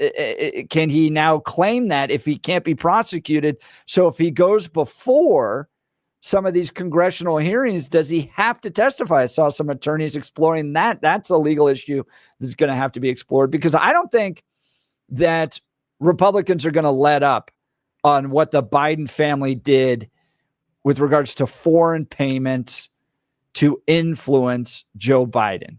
I think Republicans are going to continue to press on that. And this is what the pardon says. He says a full and unconditional pardon for those offenses against the United States which he has committed or may have committed or taken part in during the period from January 1st, 2014 through December 1st, 2024, including but not limited to all offenses charged or prosecuted, including any that have resulted in convictions. So it sounds like he's pardoning him on things he could be brought up on later. And here's the thing. I think that the timing of this is really important, because he has to put this blanket immunity out before everybody gets taken out of power, so that they can, I don't know, fight it up to the Supreme Court or whatever. So they have to legitimize it before he leaves. That's why he didn't do it on his way out the door. But here's the thing that I can say before I go. There are other people like, I don't know, Jill. Anyway, have a good morning. Yeah. Thank you, Joan. Is Jill going to get a pardon too? Are other members of the Biden family, the Biden crime regime out there, going to get pardons? I imagine that if they're deeply concerned that Kash Patel is going to unearth things, or they're admitting that the Department of Justice can be wielded against political opponents, then Joe Biden will have to pardon lots of people in his circle. What do you think about that? Jared Polis not happy about it, but let's go back to the phone lines. Jacqueline, Sydney, Nebraska. Good morning. You're on the Jeff and Bill Show. Well, good morning, guys. Gobble, gobble. Listen, I am curious here, because I've known people that have had the same kind of record as Hunter Biden, and they've lost their Second Amendment rights. Now, with this pardon and all this slate wiped clean, does he get his Second Amendment rights back? Because if he does, that's awful. Are you concerned about Hunter Biden owning guns? Well, isn't he convicted of a felony? Or now it's wiped clean. They can't go after him for anything. So if he lied on a gun application or to buy a gun, I mean, did he lose those rights? Technically, he did, but he's going to get them back with this pardon, I imagine. There you go. Yeah. There you go. So that to me is wrong. Jacqueline, I got to ask you, Joe Biden's statement was about the political prosecution that takes place within this system. Here's part of his statement. He goes, "Today, I signed a pardon for my son, Hunter, From the day I took office, I said I would not interfere with the Justice Department's decision-making, and I kept my word, even as I've watched my son being selectively and unfairly prosecuted. Without aggravating factors like use in a crime, multiple purchases, or buying a weapon as a straw purchaser, people are almost never brought to trial on felony charges solely for how they filled out a gun form. Those who were late paying their taxes because of serious addictions, but paid them back subsequently with interest and penalties, are typically given non-criminal resolutions. It's clear that Hunter was treated differently. He goes on to say the charges in this case came about only after several of my political opponents in Congress instigated them to attack me and oppose my election. Then a carefully negotiated plea deal agreed to by the Department of Justice unraveled in the courtroom when a number of my political opponents in Congress, taking credit for bringing political pressure on the process, had the plea deal held, it would have been a fair, reasonable resolution of Hunter's cases. No reasonable person who looks at the facts of Hunter's cases can reach any other conclusion than Hunter was singled out only because he is my son, and that is wrong. There has been an effort to break Hunter, who has been 5.5 years sober, even in the face of unrelenting attacks and selective prosecution.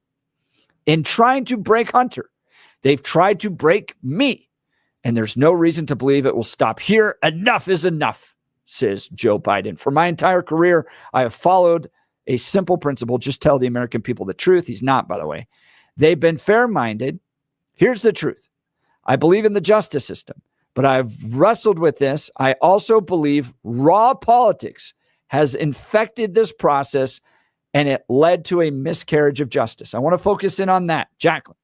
I believe raw politics has infected this process and has led to a miscarriage of justice. That seems like something Donald Trump could easily say about many imprisoned because of January 6th. Well, that's true. And I'll tell you, I wouldn't be surprised. And I hope Donald Trump does get those people out of prison for January 6th. But I tell you, all of Joe Biden's statement there is nothing but a bald-faced lie. We know what Hunter is. We know what Joe Biden is now. The American people know. So being the president of the United States, he wipes that clean and this kid walks. He has been treated like a snowflake child his entire life. Hunter Biden has. Joe Biden, I think, felt guilty from the beginning since he was a kid because his mother died and his sister died, and he's cut him slack. And they've sold out the American people. It's too late to do anything. I knew this would happen. I think the whole country knew he'd pardon his son. What surprised me is he did it so soon, because usually they do it at the end of their term, and it's too late to balk or do anything about it. But it makes me mad because I know people that have really lost their Second Amendment rights, and it really wasn't fair. They could have gotten them back or should get them back and haven't and won't. Yeah. And Jacqueline, really appreciate the call. Great call. Would love to hear from you. Jacqueline's line's open 303-696-1971. 303-696-1971. You're listening to The Jeff and Bill Show. Denver's talk leader, News Talk 710, KNUS.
Welcome back to the Jeff and Bill Show here on Denver's Talk Leader News Talk 710 KNUS. Hope you had a wonderful Thanksgiving holiday, and I know as we are recovering and heading into the holidays, now it's the Christmas time, and you're going to be out there putting up the Christmas lights, putting up the Christmas tree, and getting the stuff out of the crawl space or wherever you store those things, and they're heavy. And I got a crawl space that's you can't stand up in. So you squat in there and you do the crab walk across it for a while and a little squat walk. And then you got to get the big tubs out of there and pull them out of the crawl space and then bring them upstairs. And it's a lot of pain in your back. And there's a lot of extra movement that you're really not used to. And that's when you can all of a sudden have that twinge of sciatica or that neuropathy is going to make things nearly impossible for you to get ready for Christmas, not to mention your holiday plans. I've got the secret for you, the solution. My friends at Balance Wellspace. Check them out at balancewellspace.com. It's integrative medicine. I didn't know what that was until we started talking. And integrative medicine means they have a whole bunch of different therapies they can use to relieve your pain under one roof. Things like regenerative care, trigger point injections, physical rehabilitation, wave therapy, neuropathic care, chiropractic care, and even bioidentical hormone replacement. You know how it wasn't just the tryptophan and the turkey that was making you feel tired middle of the afternoon on Thanksgiving? It's because as we get older, our hormones deplete. We just don't make as many. You remember those raging hormones when you were a teenager? Yeah, not so much anymore. Now, there's an open house being held tomorrow at Balance Wellspace, December 3rd, 5 p.m., complimentary wine, cheese, and crackers, where you can meet the team, wander around, and they have a representative that's going to talk to you about bioidentical hormone replacement so that you feel better and are back to your best because you're going to have the hormones balanced. I've gone through it myself, and it's absolutely fantastic. But more importantly, give them a call because they can do a whole bunch of stuff for that daily pain you're living in. They've taken away my sciatica. As we're talking, I'm regenerating the meniscus in my left knee. My left knee feels amazing. Right knee, we got to talk about. My right knee has been a little weird lately. So the people at Balance Wellspace and I are working on that one as well. But do me a favor, check them out, balancewellspace.com, balancewellspace.com. Reserve your spot for tomorrow's open house or just make a appointment for your personal consultation to look at your pain and to see what they can do for you. But you've got to take the first step to remove that pain just in time for the holidays. Make it happen today. Balancewellspace.com. And when you reach out to them, tell them you heard about them here on the Jeff and Bill Show because it helps us out a lot. Great to hear that, Bill, that you're getting that care. Yeah. And it was good after Thanksgiving. Yeah, the crawl space sucks when I get in there because we've got so many. We do Christmas big, and there's so many little tubs in there, and so I'm in there, and I didn't feel it this year. Yeah, getting around in there, so it's really nice. Yeah, it's fantastic. Cool. Yeah. All right, headline from Newsweek, and this is what I want to get into. Yeah, women are getting sterilized after Donald Trump's victory. I saw this. Oh, boy. Claiming it's their only option. Yes, the only one. Because he actually lied about his vetoing any national pro-life ban. So they are racing right now to go get fixed.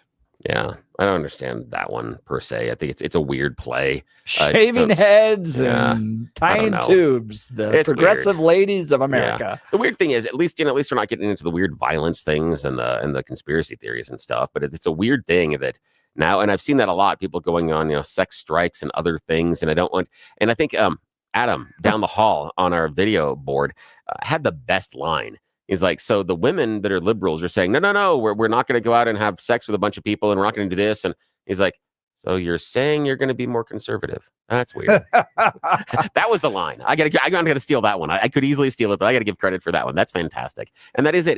It seems to be more conservative behavior. I don't agree with the idea of sterilization, but if you want to do that, okay. Go right ahead. I know a number of people that did it earlier in their life, both female and male, and then regretted it later on because they found a person. There was one person I know who was set against ever becoming a father, never wanted to, got a vasectomy really early in life and was convinced. In fact, one very strong long-term relationship broke up because of this.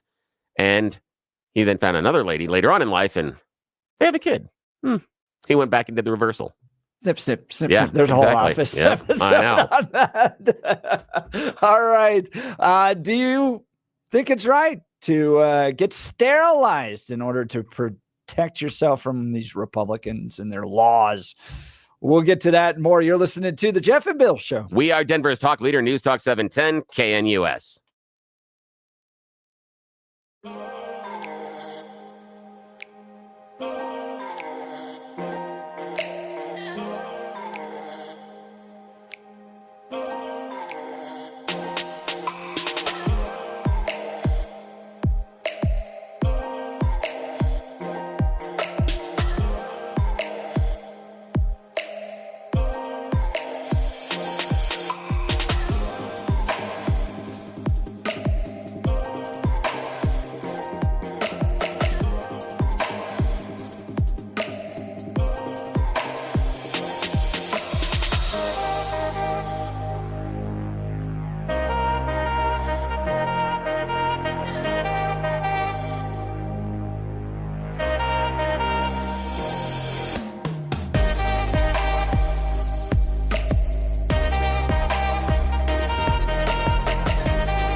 It is 8 a.m. in the Mile High City. Good morning, Denver, Colorado. You've tuned into the Jeff and Bill Show, News Talk 710 KNUS.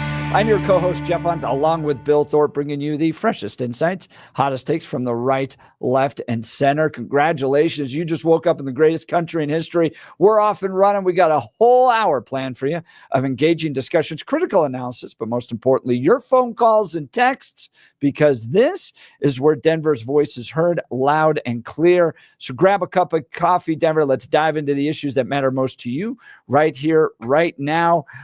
Headline from Newsweek: women are getting sterilized after Donald Trump's victory, claiming it's their only option. Now, it's not a procedure you'd expect a 28-year-old to be planning, Newsweek said, but for Lydia of Texas, having her fallopian tubes removed is the price she's willing to pay to ensure her reproductive rights. Now, I feel like there's lots of options to ensure your reproductive rights. They're birth control and condoms and just not having sex and all that stuff. But going under the knife, going all that way, holy cow. Newsweek spoke to 5 women who have either undergone sterilization procedures or plan to in the wake of President-elect Donald Trump's victory on November 5th. They all expressed fear their reproductive choices will be taken from them under Trump's administration. I'd love to hear from our listeners. In a place like Colorado, where you have the ability to kill that baby all the way up until right before it's born, do you worry that Republicans are going to somehow put together a package and that Donald Trump would sign it that's going to restrict your reproductive rights? And I put those in air quotes because abortion is the killing of an innocent child. But the left's overreaction to Donald Trump, I'd love to hear from you in this. Women are shaving their heads and are now going under the knife. They're so worried. Ellen even leaving, flying and moving all the way to the United Kingdom to get away from Donald Trump. The left's fears, from my perspective, overblown. They were going to say Donald Trump was a threat to democracy. He's literally Hitler, that he's a fascist. And then the minute that he got elected, they welcomed him into the White House. Come on in. Come on in. So it's just politics, but to a small segment out there, have they taken this to the extreme? Would love to hear from you. 303-696-1971. 303-696-1971. Oh, the text messages are brutal on this one. Oh, my gosh. They're already saying, well, thank you to these ladies for doing it because they're not going to propagate children. Oh, man. Is this Darwinian evolution at its best, working its way out? Whew, boy. At least Andrew's saying, at least they aren't storming the nation's capital. Yeah, there aren't violence. They can sterilize themselves all they want. I guess you do have that choice in here. All right, we'll get to your phone lines, phone calls and texts. Dan Kapler's Law text line 720-819-5115. Let's check in on news. High pressure will completely control the weather pattern here in Denver and across all of Colorado, both sides of the divide between today and probably Saturday. We don't see any big changes till Sunday and Monday.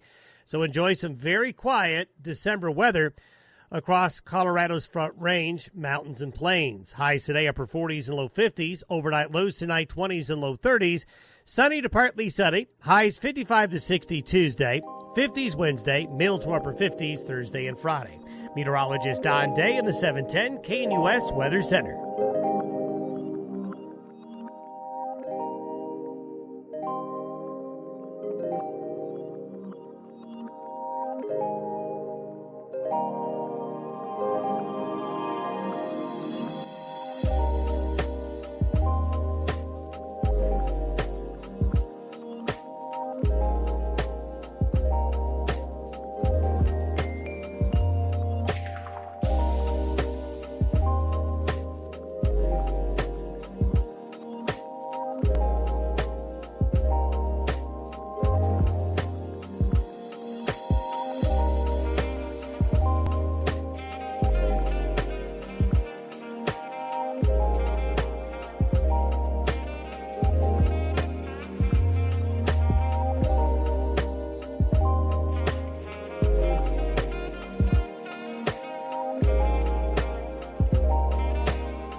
Oh, the text messages. Oh, you should see them coming in. We're talking women are getting sterilized after Donald Trump's victory. You probably saw the screaming. You saw the head shaving. And now they're actually going under the knife. Last week, a 39-year-old from Washington State underwent a fallopian tube removal surgery. She writes, "I'm not happy that I felt forced into a surgery. I did not want to alter my body." What? I don't like how, who is for what? Where is the person forcing them? Who showed up and forced them? I swear they live in their minds. She writes, "I feel like the election tied my hands and forced me to be sterilized. This is horrible. No one's forcing you. No one's taken away any birth control. No one made it illegal to have sex with somebody. No one's showing up at your door. This is where the progressive craziness has gone." White dude, here's a text message from 8875. "White dudes for Kamala should get castrated." Oh, man. Another one. "Has anyone asked whoever wrote this article what a woman is?" Gabe writes. That is a good question. Suzanne texts in, "Jeff, there are multiple reasons for abortion that do not involve birth control." Yes, but Suzanne, 90% of abortions are elective birth control. That is a statistical fact. Good morning, guys. 4774 writes, "First of all, people like this really shouldn't be reproducing anyways. Second, all they're doing is hurting themselves. They're obviously suffering from some form of mental illness." I agree with that. "The issue of abortion and reproductive rights was a major one in this year's election. Trump," Newsweek writes, "took credit for the Supreme Court's overturning of Roe v. Wade in 2022, removing the constitutional right to an abortion in the country because it wasn't in the Constitution. It wasn't in there. They just pointed it out. They just figured out the law, right?" And then Newsweek goes on to say that Trump would veto a national abortion ban. Writing on Truth Social in October, "I would not support a federal abortion ban under any circumstance, and would in fact veto it because it's up to the states to decide based upon the will of their voters or the will of the people. But this has not quelled the fears of multiple women who, on top of being worried about access to abortion, are concerned about whether the availability of birth control will be impacted." I just don't see Donald Trump signing this. Now, I disagree because I personally agree with the national abortion ban because it's the murder of an innocent child. We just don't allow more murder to take place. So maybe if Jeff Hunt got elected to president, there might be concerns about, a national abortion ban. But Donald Trump, there's not a chance Donald Trump signs this, and it said so. Why do you think? Why do you think that? You go under the knife. It's not even proposed. It's not even a bill. It's not even on the radar. I'm sorry, Bill. I missed your question there. What I'm curious about is why you don't think that Donald Trump would sign a national abortion ban if it hit his desk.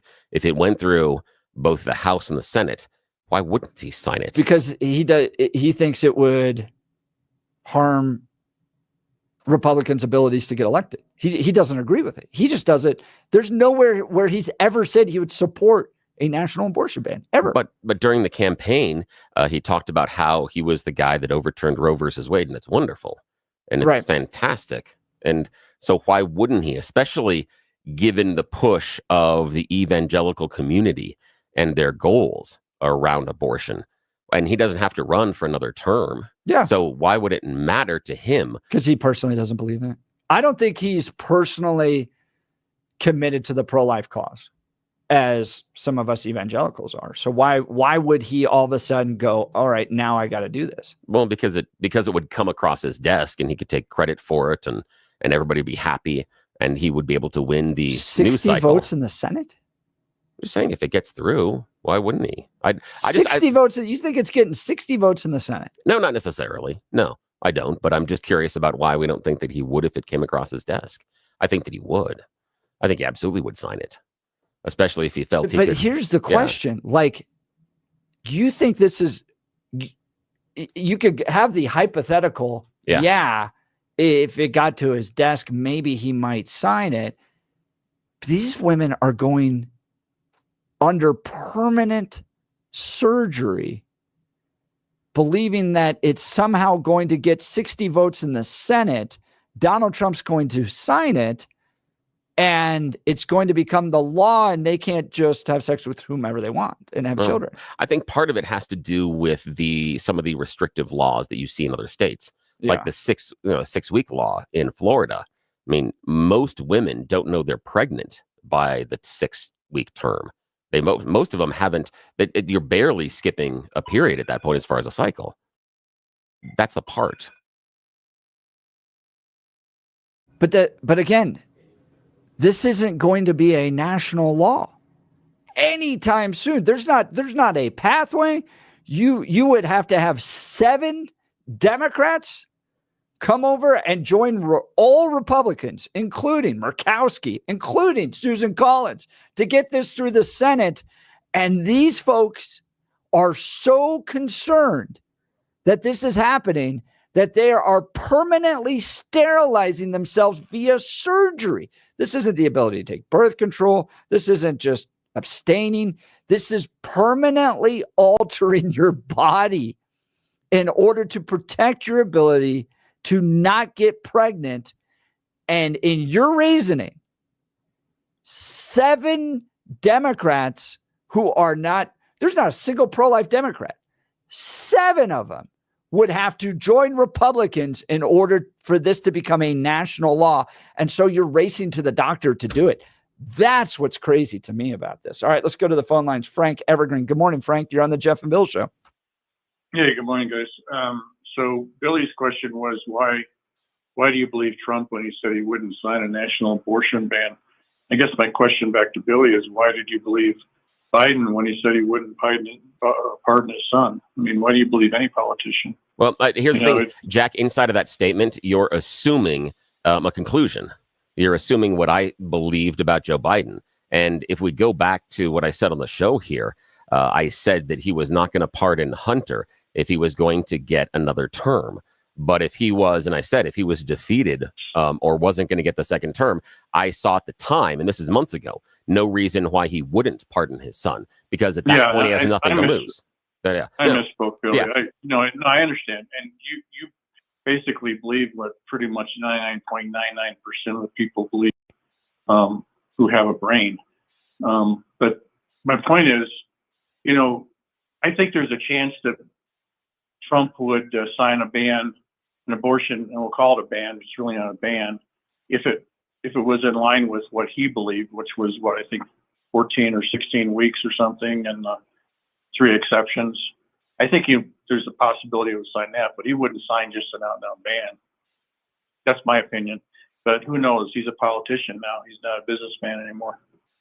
Now, the question I've got for you, Jack, is the same. No, this is Frank. Oh, Frank. Sorry, Frank. I'm sorry. I apologize. It's my fault. It has been, I'm sorry. Behind the scenes, I'm having a bit of a morning. We're having some stuff go on at my house that has been complicated. That's why you haven't heard my voice. So, is it your time of the month? No. It's what it is it is having chaos of trying to get certain individuals in my family out of the house when one of the cars had a flat tire. So I'm working behind the scenes, on what, especially people that have not operated the air pressure system before. So it's been a lot of fun learning things today. So it's wonderful. Now what I think, Frank, is let's use the same kind of parameters with Joe Biden, with Donald Trump. Now, I didn't think that Joe Biden, if he got another term, he'd go ahead and pardon his son Hunter. But now that he doesn't have a second term, he goes ahead and pardons Hunter. What about that type of a premise with Donald Trump? Donald Trump isn't going to get another term.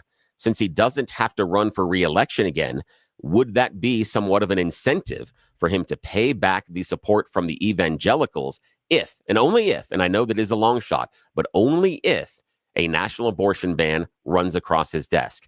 He doesn't need the political capital in the future, and he could pay back the support from the evangelicals. Do you think he'd make that deal? I think the calculation would be 40% of evangelicals don't vote, even though they probably believe more in Trump than they are Republicans than they do Democrats. So if he thought he could get those 40% to get off their butt and go vote, he might do it. But again, it's a political calculation. It's just a matter of, why do we believe anything these guys say? Especially when you go back to, I don't know if you remember, I'm sure you do, way back like 3 months ago when Bernie Sanders said, he was asked about Harris and why she doesn't believe in this and that all of a sudden. And he said, because she's a politician. He came out and said it. He was honest about it for the first time in his life. Yeah. Now, this is what they do. What about Trump and his legacy? Now, again, he's only got one term, and I'm less convinced that he is really concerned about a legacy. But could signing a national abortion ban be part of that legacy? It enshrines him inside of our history books in a way that is not referencing the two things that he's in right now. He's got three things in the history books right now, in my opinion. And the first one is the twice impeachment. And the second one is January 6th. And the third one is one of the greatest political comebacks that we've seen in decades, with him coming back for a second term. If I'm game planning 20 years from now, what are the three things that are going to be in the history books? Those are the three. And could the fourth be, based on his legacy, a national abortion ban? Would he view it that way, just in your opinion? Well, I really can't even say. I think he's more focused on, stopping World War III, sealing the border, getting our economy back on track, making us energy independent and dominant. I think those are more important to him personally. The abortion thing, I don't think it's even that important to him. Matter of fact, inside his own house, his wife, Melania, does not believe in any restrictions, I think. Yeah. I don't know. Yeah. And that's weird. Now, Frank, do you know what he says when confronted about Melania's in her book, talking about the fact that she's pro-choice? Do you remember what he said about that? I don't remember exactly, Okay, but generally, I think he said she's an individual. She has the right to believe what she wants to believe. Yeah. I think was what he said. Oh, exactly. That's pretty much it. That's really good. Which is somewhat ironic when you talk about the idea that Donald Trump says, "Well, that's my wife. She has the freedom to make her own choice." Yet we're talking about not allowing other women to make a choice. I just think I think the irony in that statement from Trump is very, very thick. He doesn't realize it, but I think it's thick. Everybody has the right to make their own choices, but the question really is not that. The question is, what does the country or the nation or the voters decide? And so somebody's always going to be on the outside looking in on this, specifically on this topic. Yeah. The problem is that speaking of wives and all that stuff, I'm one of those lucky guys who my wife and I are pretty much in lockstep on most everything political, including abortion. And so I don't really understand how you would even on the abortion thing. You probably would have serious issues between a husband and wife if they were different. I don't know, but especially if it came down to your wife wanting an abortion and you not, or maybe a child or something, I could see that being a major issue. And what comes down to me is it's more about a local issue in Colorado, where we are now an abortion destination, and half the voters of Colorado, or maybe more, think it's okay to crush a baby's head as a fully formed baby as it exits the womb. I mean, that's beyond comprehension to me. Frank, I got a question for you. This is a text message we got, 9310. We're talking about Newsweek headline, women are getting sterilized, not buying birth control, not going on a sex strike, but going under the knife, having their fallopian tubes removed out of fear that Donald Trump is somehow going to force It's like the whatever that TV show is, or the movie. I've never even watched this, but the women that are just used to make babies, like that's Handmaid's Tale. Handmaid's Tale, yeah. But somehow the And then there was Republicans are going to Stepford force before this. that. But there's a text message here that like this is like indicative of how brainwashed certain groups of followers can be. What do you think? Yeah, I know. That was going to be my answer. Basically, is that we've lost our education system. The Republicans, specifically, I'm not a Republican, by the way, have so dropped the ball on education and really understanding what is important. If that's what a woman believes, that's what a woman believes, and you're not gonna. I know better than to change my wife's opinion about anything, so I won't even try. And the thing is, and vice versa too. She knows better than try to change my opinion. But the thing is, it's incomprehensible to me because at that age, you're so you don't even my wife and I had children later, and we're so happy we did. But I never forget a T-shirt that Chrissy Everett used to wear playing tennis. She would say, "I almost forgot to have babies." And or a baby rather, and life is a lot longer than 22 years. Yeah. And hopefully for most people, and you go through a lot of changes, and to make that decision early on is hard for me to understand. But the other side too is that you can still adopt. There are so many babies that need adoption. It's beyond. There are so many kids out there that need loving parents, and you can always take that option too. Frank, so I don't understand. I don't understand the operation thing. And going that far, permanently sterilizing yourself. And is this a reflection too of just the breakdown of the sexual revolution, the culture that removed family planning, family creation from the act of sex, just made it feel good activity between two people, whenever, whatever. And the consequences of it are we don't have as many children as we need to. We have the abortion practices. Colorado's become an abortion destination state. And now you have women permanently sterilizing themselves for no reason. For no reason, when there's not a chance that you're going to get 7 Democrats to come over and pass this through the Senate. This is never going to see Donald Trump's desk in the next 4 years. And they're permanently altering their entire lives. It's like with the trans stuff too, where you're doing this to kids and permanently sterilizing kids for this mindset that is harming them for the rest of their lives. Frank, I really appreciate it. Frank's line will be open. Give us a call, 303-696-1971, 303-696-1971, or text us on the Dan Caplis Law text line, 720-819-5115. Look, for many of us, it's happening. Your hair might be thinning, your crown's disappearing. Maybe hair loss has you feeling your identity's lost altogether. Well, I've got good news for you. It's an incredible yet simple, just one-day treatment that starts growing your own natural hair the very next day, and it's guaranteed to grow for life. It's the Advanced FUE from Advanced Hair. We've all seen the pills and lotions that come with monthly subscriptions. They help retain what you have, but what if what you want is your own natural hair permanently in specific areas?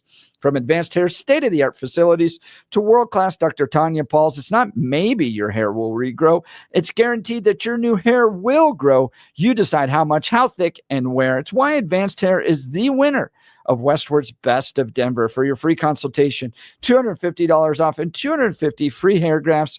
Give them a call at 720-459-HAIR.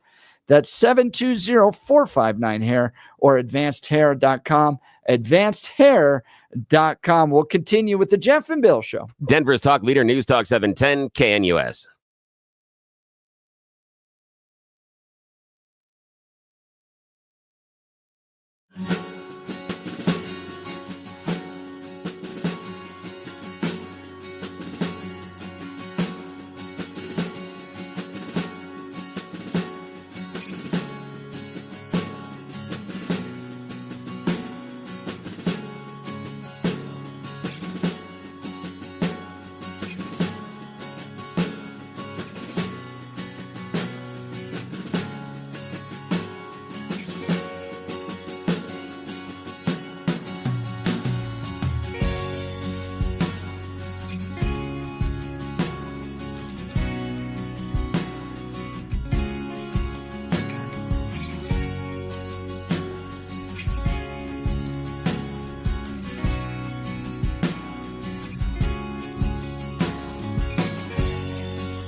Welcome back to the Jeff and Bill Show. We're talking a headline out of Newsweek. Women are getting sterilized.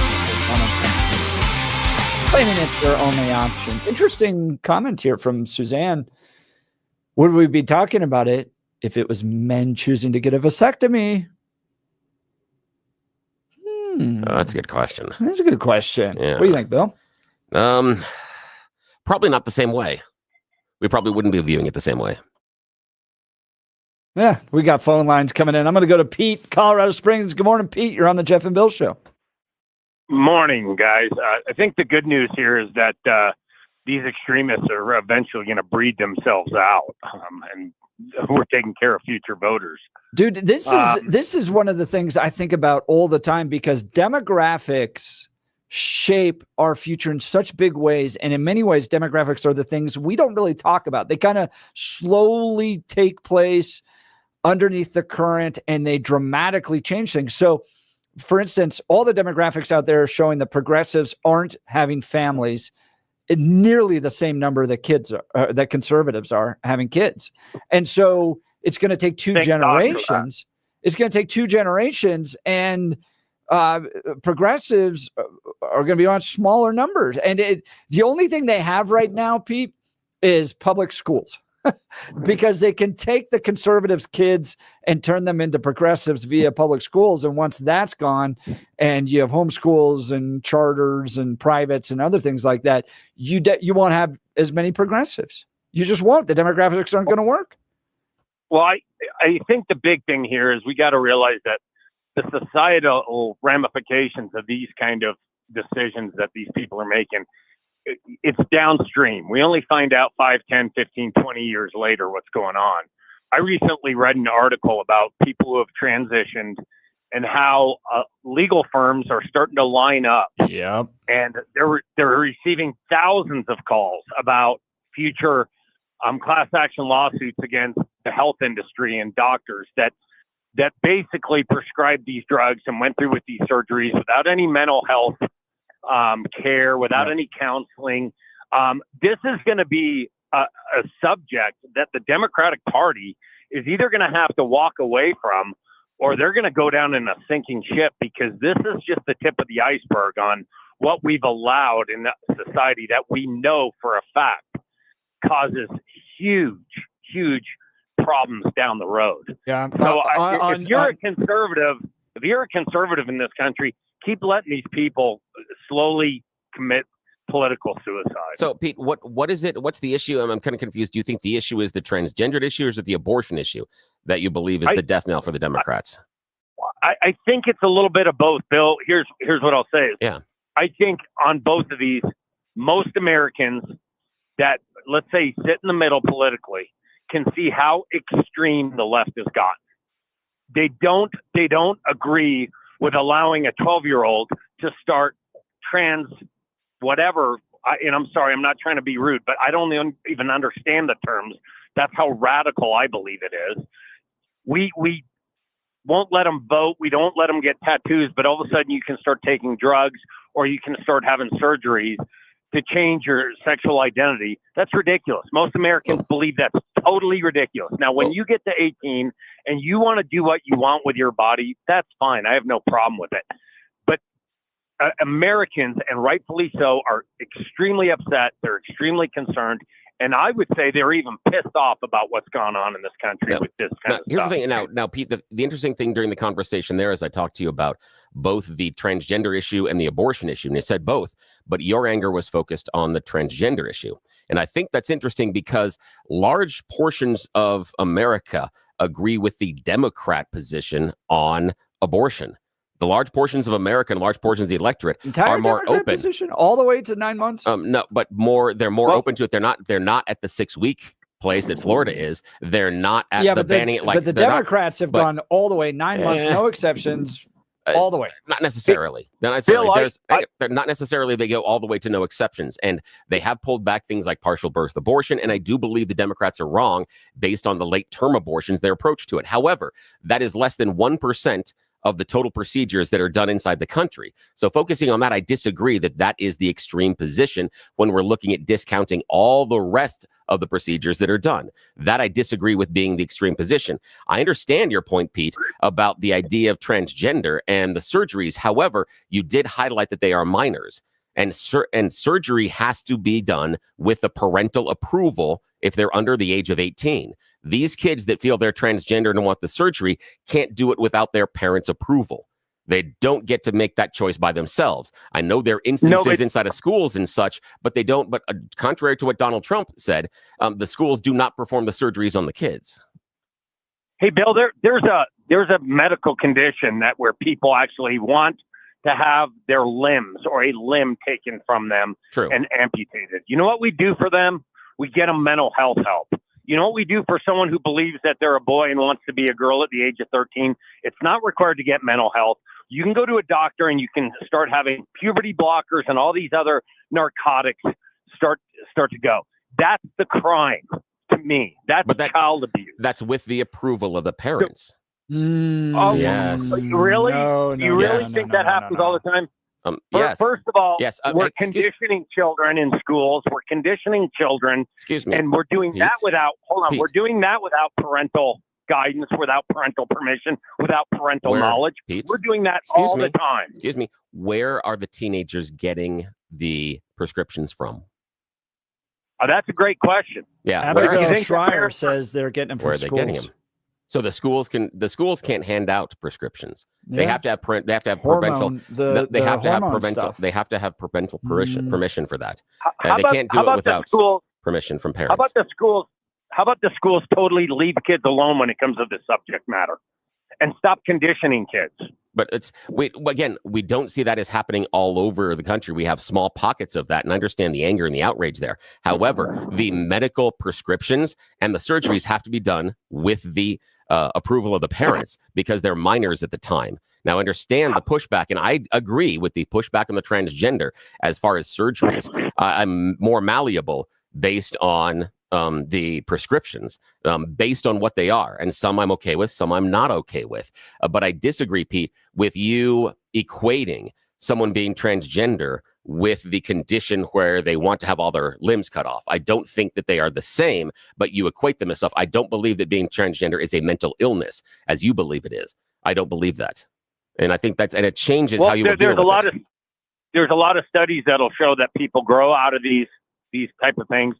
We have a lot of conditions now that are actually recognized by the mental health associations. Yeah, but Pete, guess what? At one point, Pete, at one point in this country, we thought being gay was a mental condition. So, well, you should do some research. Pete, hang on a sec. You're assuming I don't do my research. Don't do that. It's not going to end well for you. How about social contagion? Have we looked into how some schools will have 60% of kids that believe that they're trans, and some schools have none because of the condition of social contagion? Yeah, the issue is this, though, is we only seem to use social contagion on the stuff that we dislike. And that's interesting. But we don't believe there's social question. Yeah, but he's wrong. That's it. Really? Yeah. Abigail Schreier wrote a whole book on this. Oh, I know. She's wrong too. No, she's not. There's absolutely a social contagion element to this. There's an element, but it's not the idea that 60% of them in the school are this because of a social contagion. There are other reasons for that, and it's not necessarily a social contagion. If it was, you'd see social contagions taking over in other instances, but we silo it in this one instance, and that's why it doesn't hold. Because we don't see these social contagions occurring elsewhere. We don't have a social contagion of someone becoming conservative. We don't have a social contagion of someone becoming a disco fan. We don't have a social contagion. That doesn't happen. And so that's the issue. We don't see this repeating in other areas. So it's not necessarily doesn't hold. I understand there's a portion of it based on peer pressure in other communities that, yes, that is a part of it. But the idea that that's the reason is completely and totally bogus. Well, how about countries that don't even have these type of issues? How do you know they don't? Well, because there's studies out there. You look at African countries, most Asian countries, they don't even understand transgenderism. Hang on a sec. But wait, what you're saying? Hang on. What you're saying, Pete, is in that society, they don't accept transgenderism. They don't have it. It doesn't mean those people. There aren't people. You're making that assumption. No, it doesn't mean there aren't people in those societies that have those feelings and believe that. And here's my example. My example I'm going to go back to are gay people. All of a sudden, when we started accepting gay people, everyone looked around and goes, oh my God, where'd all these gay people come from? They were always there. They were always around, but they weren't out in public. Remember the whole idea about being in the closet? That's the issue. So the idea that you don't see it reflected in a certain society doesn't mean it doesn't exist. I mean, you don't think that society has any influence when it comes to promoting these types of lifestyles? Here's the idea is you're using the loaded word of promoting. Yeah. So, right. yeah. No, I mean, and so I just literally June is the entire promotion month of LGBTQ. It's a record. And now all of a sudden we have more of them. And your argument is that they were there all along. Yes. We just happen to now give them the freedom to be who they want. Yeah. And I think Pete is pointing out we can go back to we're also encouraging people to embrace these lifestyles. We have a former FBI director, J. Edgar Hoover, who reportedly used to dress up in women's clothes. Again, that would be transgender. That would be cross-dressing. But it existed then, and it wasn't necessarily a social contagion. My question. My question is, you don't think that there's any promotional element to this, that people now seeing that because it's promoted in society, they're embracing it maybe in ways they wouldn't have 20, 30 years ago? And this is the issue, and I disagree with your use of the word promoting. That's a wrong verb. You don't think June is LGBTQ promotion month? No, I don't. I think it is. Then what? How would you describe it then, Bill? Acceptance. That's not promoting. Acceptance. Oh, man. Acceptance? Yeah. I think we have different definitions of acceptance and promotion. Oh, good. So what's your definition of both of them, Pete? Let's go through it. What's your definition of acceptance and promotion? Just delineate them for me. I can accept someone's behavior without having to celebrate it for a month. That's my definition. You didn't say celebrate. I'm talking about promote. Show me the difference between promote and accept. It is promotion. What if the Christian religion decided that they were going to take an entire month and we were going to go out and promote the religion? That would be called Christmas. The way we're in it right now. Really? Well, we're in it right now. We're not promoting it. We're accepting it. No. Right? It's Christmas acceptance month. No, remember, we got to say Merry Christmas to everybody, and we put up the trees and celebrate all of that. That's the idea. So, and I understand that. Yeah, but we're promoting it. That's what we're trying to point out. Promoting is the idea of the advocacy for. That's not it. And the other one is just the acceptance, saying it's around and that's it. The idea is the way you're using it is loaded in the idea that is convincing people of something they wouldn't normally choose. No, I disagree. You think Gay Pride Month is a celebration of gay pride? I don't have a problem with it, but I'm saying that celebration is a promotion of the lifestyle. I disagree with a celebration. Hang on a sec.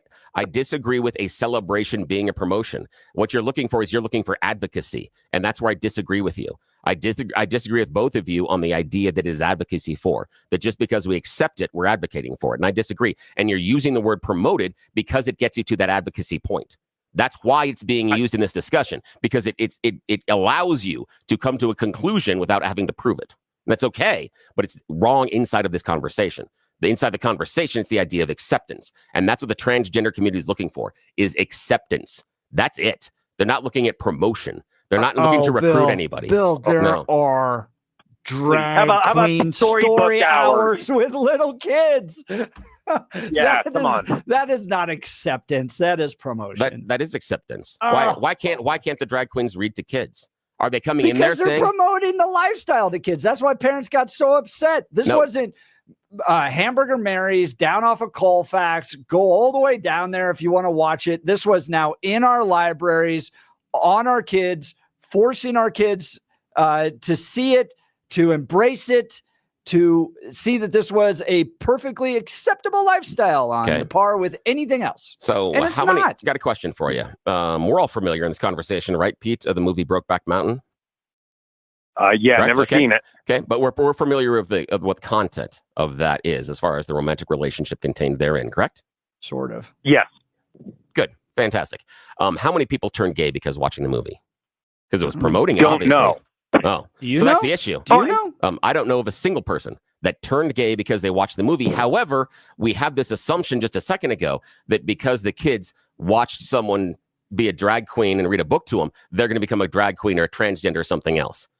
But yeah, we don't see that anywhere else. What? Why not? So you're saying that it's okay you can't say that. No, we don't see. But you're saying it's okay for adolescent children have a transgender read a story about transgender lifestyles to them. How about this? How about hang you on, let wait, the Pete, hang Marlboro on, man? whoa, Pete, no, wait, now you've qualified it there. There you got to it, Pete. There's the thing inside of the assumption. No. See, before, Pete, no, I'm sorry. I have the volume button. No, that's not how it works. Inside of that conversation there, Pete, I talked about the idea of the drag queens reading the books. Now, Pete, you all of a sudden went to the book is about being transgender and telling them to be it. That I disagree with if they're picking books that are promoting a transgender lifestyle. But in the drag queen story hour, hang on. No. If they're sitting there reading Green Eggs and Ham and all sorts of other books that are regular book, that's fine. If you get, there are instances. Yes, it is, because that's not telling the kid to be a transgender person. Bill, they're literally dressing up and reading to kids as a drag queen, and you don't think that communicates at all to the children? Okay. That it's okay Hey, you to know do what? that? How do we have gay kids anymore? How do we have gay kids? Marlboro man. We should allow the Marlboro man to come in and read to our kids about the benefits of smoking 2 packs of cigarettes. You know, Pete, again, you're qualifying it based on them. That you're placing a qualification on the argument that I didn't place. I didn't say anything about the drag queens reading a promotional book about the lifestyle, yet that's where you go. Right. And that's where Jeff goes. And you assume that's what they're doing, and that is not what's happening. But thanks for the call, Pete. All right, we're up against the break. Pete's line is going to be open 303-696-1971. We've got nearly full lines. We'll get to you all in a second. You're listening to The Jeff and Bill Show. This is Denver's Talk Leader, News Talk 710, KNUS.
Welcome back to the Jeff and Bill Show. We've got full phone lines. Let's go to Sheila, Denver. Good morning. You're on the Jeff and Bill Show. Good morning, guys. Yeah, that was a bit heated, but it turned out pretty good. Yeah, there's always a risk to that, but mostly my fault. We promise to be respectful. Go ahead. Yeah. So my point here is, women don't have to have their fallopian tubes removed. They should do their homework.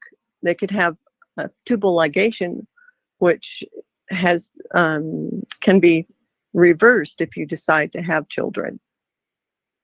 Interesting. I didn't know that. We're talking, by the be. way, about a headline out of Newsweek. Women are getting sterilized permanently after Donald Trump's victory, claiming it's their only option. Apparently it's not. I just don't think that you need to blame someone else for something that you need to really find out more about yourself and your decisions in the long run.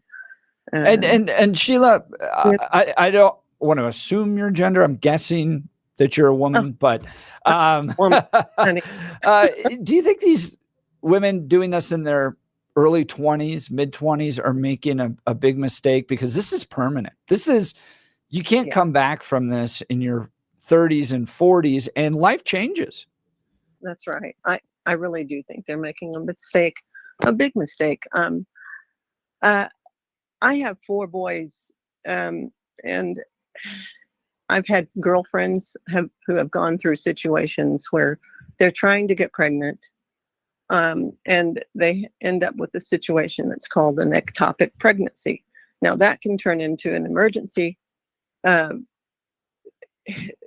which you have to have that side of your fallopian tubes removed because baby has it's developing the fallopian tube more or less. To the fallopian tube, and it can cause hemorrhaging and some bad. It just can, it can turn into a really rough situation. So, but you still have your other fallopian tube left, so you can still have baby. But I do think that they need to they need to really think about that. Life does change, and Sheila, I'm seeing it now in our 40s, that career road that put everything into your career for the last 20 years, that road eventually kind of runs its course, and you really do look towards children, grandchildren later in life as something that's a real benefit. So, Sheila, really great call. Appreciate it. We'll continue the conversation. Women getting sterilized after Donald Trump's victory, claiming it's their only option. You're listening to the Jeff and Bill Show. Denver's talk leader, News Talk 710, KNUS.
It is 9 a.m. in the Mile High City. Good morning, Denver, Colorado. You've tuned into the Jeff and Bill Show, News Talk 710, KNUS. By the way, speaking of country music, there was a big article in the Wall Street Journal over how big, wealthy investors are now putting their money into rodeo.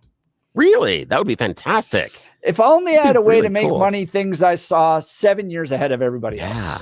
That would be really cool. I think rodeo is a neat community experience. And I think that would be wonderful to bring that back because it's those times in which everybody gathers and it's fun. It is. It's really silly. And like even the stuff for me and the people clowns, get mad. all that stuff. I even like the mutton busting with the kids. I know some people get mad about it, but I think that's hilarious. But they're basically investing into the bull riding teams, PBR, nice. Professional bull riding. That's really which cool. Takes away all the other stuff. Just does bull riding. Yeah. But billionaires are now investing into teams, and so you can become quite wealthy as an athlete through that. Oh, that's wonderful. That is really Country cool to music hear. Popped into my head. Yay! Oh, that's wonderful. We're going to continue our conversation here in just a second. You're listening to the Jeff and Bill Show, News Talk 710 KNUS. I'm your co-host, Jeff Hunt, along with Bill Thorpe, bringing you the freshest insights and hottest takes from the right, left, and center. We're off and running. We got a whole hour planned for you of engaging discussions, critical analysis, but most importantly, your phone calls and texts. By the way, the phone line 303-696-1971. The text line 720-819-5115. Because this is where Denver's voice is heard loud and clear. So grab a cup of coffee, Denver, and let's dive into the issues that matter most to you right here, right now. Coming up in just a little bit, DJ Summers, Director of Policy and Research for the Common Sense Institute, is going to be joining us on a big new study. They looked at the cost over 2 years of illegal immigrants coming into the city of Denver, $356 million spent on schools, hospitals, police, temporary assistance, shelter, transportation, food. $365 million. Shocking study. We're going to get to DJ in just a second. Let's go back to the phone line. Stephen, Denver. Good morning, Stephen. You're on the Jeff and Bill Show. Morning. Good morning. Billy, you never cease to amaze me. You're able to shove a towing cable through the eye of a sewing needle in an argument. Hey, I appreciate that. I'll take that as a compliment. Hey, listen, Thank here's you. my point about the drag queens. If you're a drag queen, you don't go for a hike in the Rocky Mountains, I don't think, dressed as a drag queen. You don't go bowling. You don't go to the dentist. You know, I think drag queens get dressed up to go to drag queen shows and make some money and entertain people. Why confuse the little kids? I don't want my 5-year-old grandson seeing a lady in lingerie, like a heterosexual lady in lingerie, versus a guy dressed in lingerie. It's needless. Well, if you want to be the thing on that, I understand nice that, Stephen. to little kids, Stephen, just go read to them. Stephen, I understand Just go read to that, but don't you're, confuse them. hang on a second. But you're talking about the drag queen, and then you bring in the lingerie. I am not aware of a drag queen story hour in which the drag queen showed up in lingerie. No, that was Steven's example of a drag queen showing up in lingerie. Highlands Ranch, Castle Rock, Pride. They were fully exposed in front of kids. Fully exposed what? The boobs. Yeah, no, that was fake boobs. It wasn't real boobs. And that was, hang on a sec. Wait, hang on. No, I had a conversation on this airwaves, on the station, with the director of the program. Yeah. And they said that was not approved, that person has not been allowed to perform again. They changed the rules on what you were going to do as far as trying out and the presentation. And the organizer said that was a mistake and was not okay. That is not what they wanted to allow at the show. So using that as an example is inappropriate, and it's not what they were doing. But hang on a sec here. The eye of the needle. But no, Stephen, I'm just being accurate on this one. When the organizer of the event said that was not okay, you don't get them to pull that out and say, look at all the things the drag queens do. No, but you just said you didn't have any example. Don't go hiking in the Colorado Rockies dressed as a drag queen. But drag queen is set up as a performance. And yes, that is a performance. But guess what else? We have cheerleaders that perform in scantily clad outfits in front of children this entire weekend. I'm all about it. Guess what the cheerleaders don't do, Stephen? They don't wear their cheerleading outfit and go hiking in the mountains. So the same thing applies, my friend. No, it doesn't. You're Yes, it driving does. that towing cable is going through the eye of a sewing needle yet again, Billy. No, I'm holding you accountable for the words you say. And you're saying the drag you're queens. not, Billy. Yes, you're talking saying loud, no. and you're talking faster than me, and you have an agenda with your point of view, and it's beautiful. I mean, it really is. Stephen, it's amazing. Let's examine what you said. Your critique was that the drag queens are not going hiking dressed as drag queens. Look, the cheerleaders Billy, are not going hiking dressed as cheerleaders. The little kids. Why confuse them? What do you mean confused? Why is it confusing? Because when you see a guy girls aren't boys. dressed like a woman and you're 6 years old, that's confusing. In what way? Put on girls some aren't clothes. boys. Put on some regular clothes and just read to the kids, and then go be a drag queen. I'm all for anything adults want to do, but leave the little kids out of it. Actually, that's Stephen, all I'm saying, Billy. you're not okay with adults doing whatever they want to do. But again, yes, I am.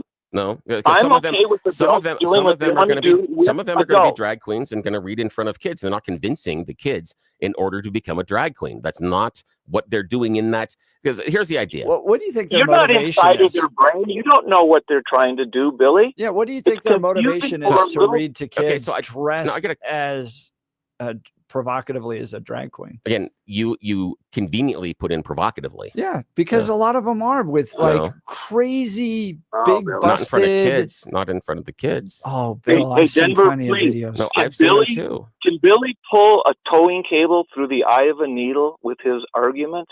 Yes, he can. Goodbye. All right, Steven's gone. Appreciate the call. Steven's line's open, though. The thing is, though, Steven, as soon as it got difficult for you and I started challenging you on your issues, then it was a goodbye. And you couldn't because you kept having to go back to the same examples. What do you think their motivation is to read to kids that's dressed up as drag? Acceptance. They just it's normal. But to it's kids, okay. Yeah. So they want kids to accept them. Do you feel like that's okay? Yeah, absolutely. Yeah.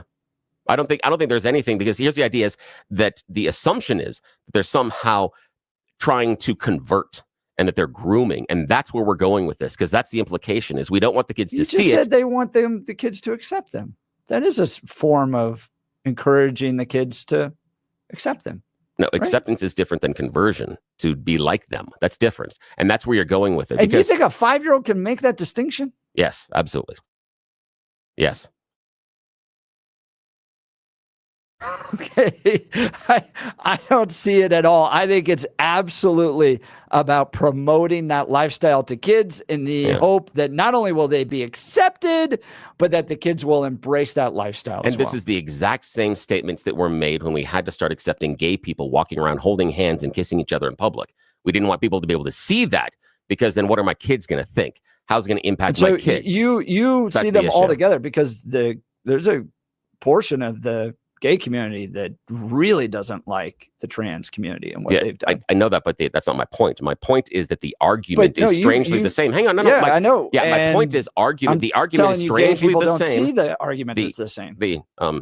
Yeah, they do, because the argument holds, and the issue being that had them on the show, they don't. No, the issue being that when gay people were coming out of the closet, and the first acceptance was, I don't want my kids to see it, because what are they going to think? They're going to think this is okay or normal. It's going to convince them to go out and start kissing all of their friends that are the same sex, and that didn't happen.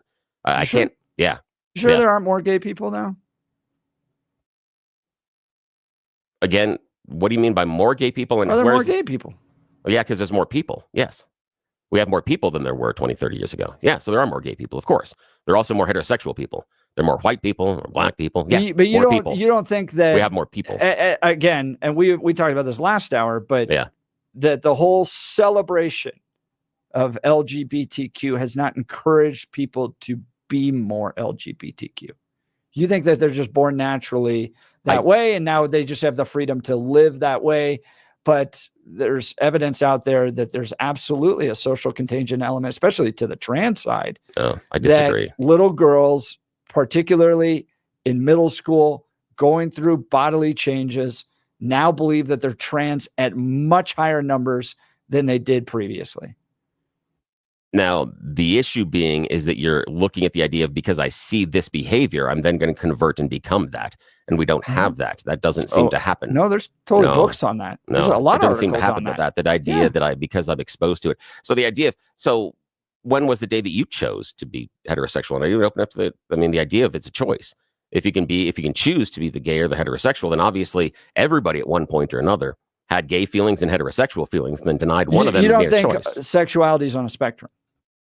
You're either gay or not gay, bi, not bi, asexual, not asexual. It being on a spectrum is different than seeing this behavior and then it grooming me to condition me to then become that. And that's the argument that is made based on the trans issue. That was the same argument that was made when we had gay people starting to come out of the closet.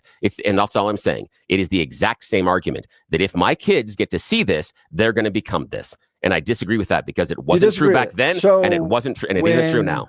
People watch lots of pornography, and they particularly get more into violent pornography. They're seeing it, they're watching it, and you don't think that affects their own personal sexual lifestyle? How many of them become porn stars?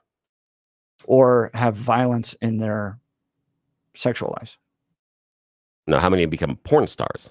Because the issue is, why it's do you going have to make to jump them like to that? that. I mean, what I'm pointing out is that people that watch violent pornography tend to be more violent in their sexual activities. Like, it actually grooms them to be that. And there's lots of science out there that if you watch it, you're exposed to it, you embrace it, you're going to become more violent in your own sexual life. Yes, because it feeds what? What's the psychological thing that it feeds?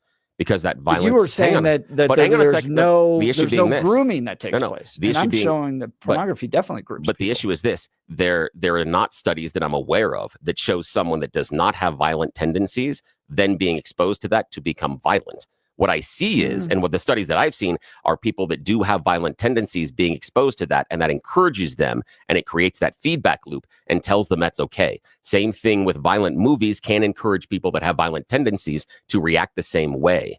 It doesn't create them, it feeds the process. That's where we disagree on this. Yeah, I think we feeds do the process. On that. It feeds the I process. think it can absolutely have an influence on you, and you can start to embrace sexual activities that you wouldn't naturally have done, because you're exposed to it. And I think pornography shows that. And here's the reason. Why do we have any gay kids then, if that's true? Why do we have any people at all that are gay? Any people, just adults. Why do we have that? I think there's lots of reasons why. Well, here's the reason. But the issue is their entire lives, they're exposed to what? What type of romantic relationships are they exposed to?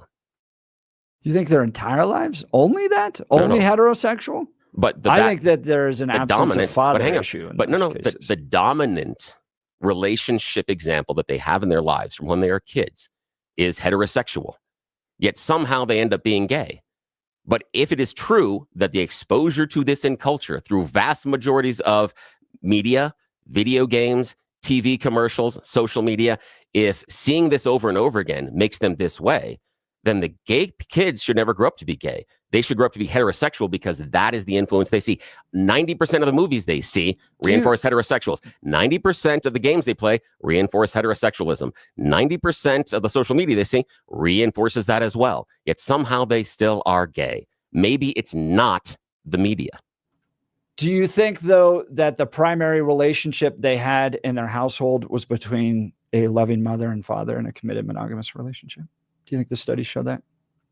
I don't see how that would influence whether or not someone's going to be gay. Really? Yeah, not at all. I think, and I have to be wrong, but I think that there is a statistical correlation with single parenthood and abandonment of fatherhood and homosexuality.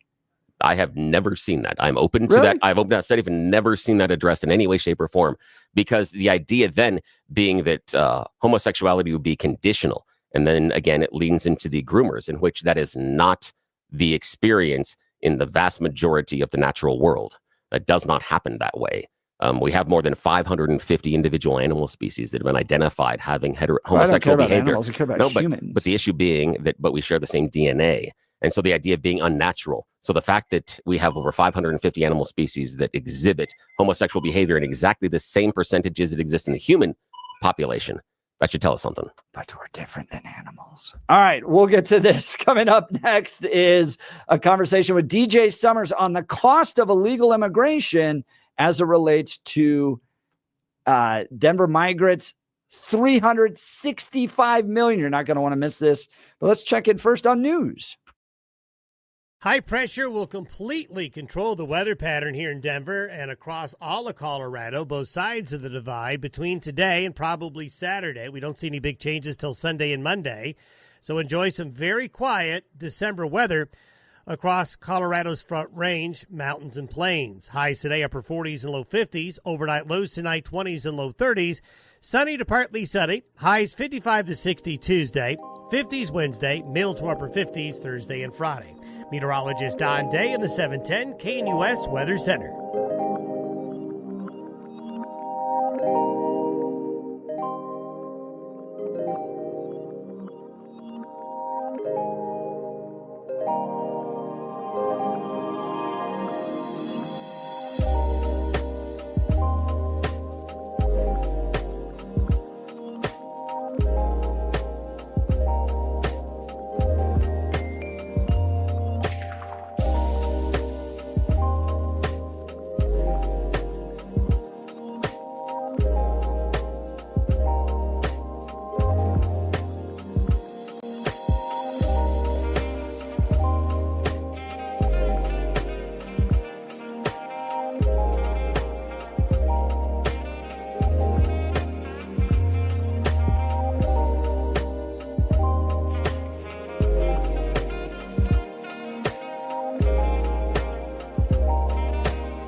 Back to the Jeff and Bill Show. Updated Denver migrant from our friends over at the Common Sense Institute. Since December of 2022, Denver became a major destination for migrants arriving through the southern border from South and Central American countries. About 45,000 migrants have arrived in the Denver metro area since December 2022. It is unknown how many of these people receiving services have entered the country legally or illegally. The city estimates roughly half have remained in the metro area. Costs directly to the city budget are a fraction of what officials projected in the spring, however. Total taxpayer expenses are twice the amount projected by the city earlier this year. The Common Sense Institute estimates City of Denver, along with regional education and healthcare organizations, have spent an estimated $356 million to date on migrant response, or roughly $7,900 per migrant. This would equate to 8% of the City of Denver's 2025 budget of $4.4 billion. To give us some insight on the study, DJ Summers, Director of Policy and Research for the Common Sense Institute. Thanks for joining the Jeff and Bill Show. Jeff, Bill, thank you for having me. I'm delighted. Well, what'd you find out? Give us some details. Where's this money going? Well, this is really kind of a mixed budgetary bag. You know, on the one hand, the city of Denver's direct response for migrants ended up being a lot cheaper than everyone was afraid. You know, earlier in the year, in January, we had like 5,000 daily arrivals from the southern border every day. And at the time, the city was projecting we would spend probably $180 million through 2024 in direct aid response. Now, that didn't happen. The city of Denver has ended spending something like $79 million. So just a fraction of what it was afraid it was going to have to spend. Now, on the other hand, there are these additional expenses that have accumulated throughout the metro over time. These are educational expenses, healthcare expenses. That is a larger chunk of money. That is uncompensated care for emergency departments, UC Health or Denver Health. That's in the neighborhood we've projected of $49 million that healthcare providers are going to need to spend in uncompensated care to date. And the education costs stack on top of that. The education costs are really the biggest chunk of taxpayer spend that's being dedicated towards migrants. Through the metro region, about 17 metro school districts have probably enrolled in the neighborhood of 16,000 migrant students. That's our estimate. And all told, that's just under $230 million worth of education and instruction just for one academic year. So it really is this kind of mixed bag. The city itself has spent less than they were afraid they were going to need to. However, there are these associated spillover costs that have not just affected the city of Denver itself, but surrounding areas. Talking with DJ Summers, Director of Policy and Research for the Common Sense Institute, a new report out you can read over at commonsenseinstitute.org. Great research into how much the city of Denver and Colorado are having to spend. Now, we had Barb Kirkmeyer on previously when the state was having to provide these emergency appropriations, particularly to schools, because this wasn't part of the original budgeting. And now with the influx, as you mentioned, 16,000 migrant students, many of whom English is not their first language, the schools are mandated by federal law to educate these kids. And so they have to adjust, and the state had to reallocate money on what it wanted to spend on other things to this issue. Now, from my understanding, the city of Denver and Colorado have to balance their budget. They can't be like the federal government and just drive up deficits. So they're having to take money from other areas in order to fund, to your point, about 8% of the city's budget on migrants that have come into the city, right? Well, let me be clear about that. That $356 million is the accumulated taxpayer cost just for those three buckets. That's city's direct response and what is on the hook for uncompensated healthcare costs and for education. So that 8% is more of a comparison point. It's not directly out of the city of Denver's budget, but to your point, you're right. This did produce a budgetary pinch. I mean, we remember when the city itself needed to curtail certain parks and recreations activities. They needed to curtail Department of Motor Vehicles hours. You know, they weren't planting certain flowers in certain medians. There was a big budget discussion that was happening all through the year 2024 about how they were going to redirect money at the education level, since the share of students has been declining, especially in Denver public schools. It creates more problems for the budget. We hadn't projected to get this many students in a lot of these districts at that rate. We had not projected that we would have this large influx of students. So it does require a lot of that kind of budgetary hopscotch, where you're redirecting some funds from here, you're redirecting funds from there, you're maybe slowing down the growth of funds in one particular department so that you can make up for it elsewhere. I mean, that really has been the larger budgetary impact, this kind of shuffle that has to take place.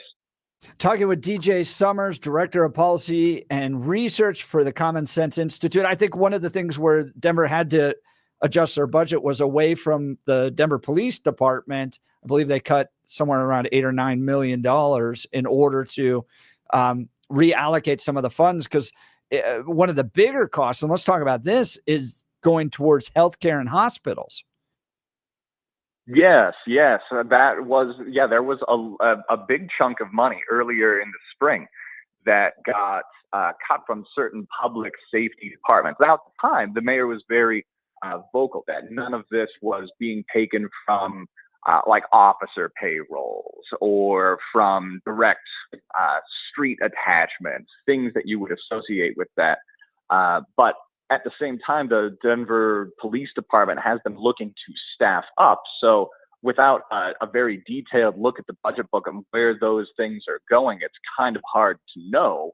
But there was a lot of concern at the time that it was going to eat away at some public safety budget. Whether or not that was eating away at any particular responsiveness on the parts of Denver Fire Department or Denver Police Department, that's a better question for the administration than for me. Well, how much are we spending? I think you in the report said 49 million. 49 million on healthcare costs.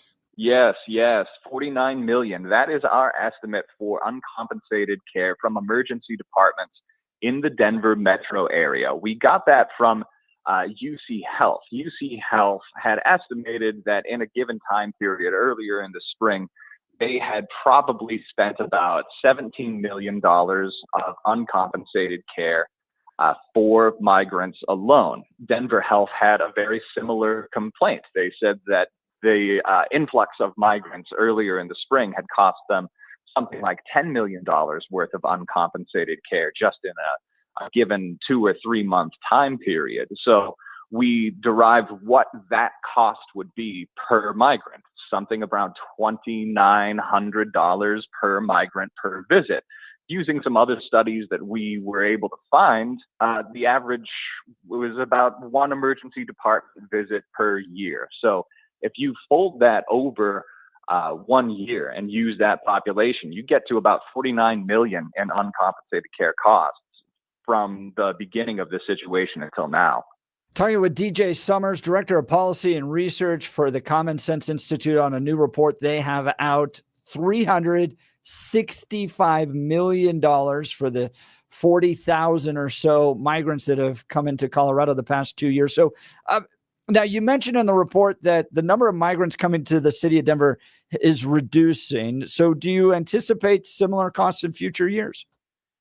That's a great question. Really, at the city level, the response won't cost as much. The administration has budgeted $12.5 million in response for the calendar year 2025. That is substantially less than it has been spending on direct response for the last 2 years. The last 2 years have been about $40 million apiece in 2023 and in 2024. So those costs are going to reduce. That's if the number of daily arrivals continues being low like it is now. Like I said earlier, in January, we had over 5,000 coming per day. Now we've got around a dozen coming per day. It's really slowed to a trickle by this point. So the direct costs to the city will be a lot slower. They've curtailed a lot of the spending that they had on certain programs for sheltering,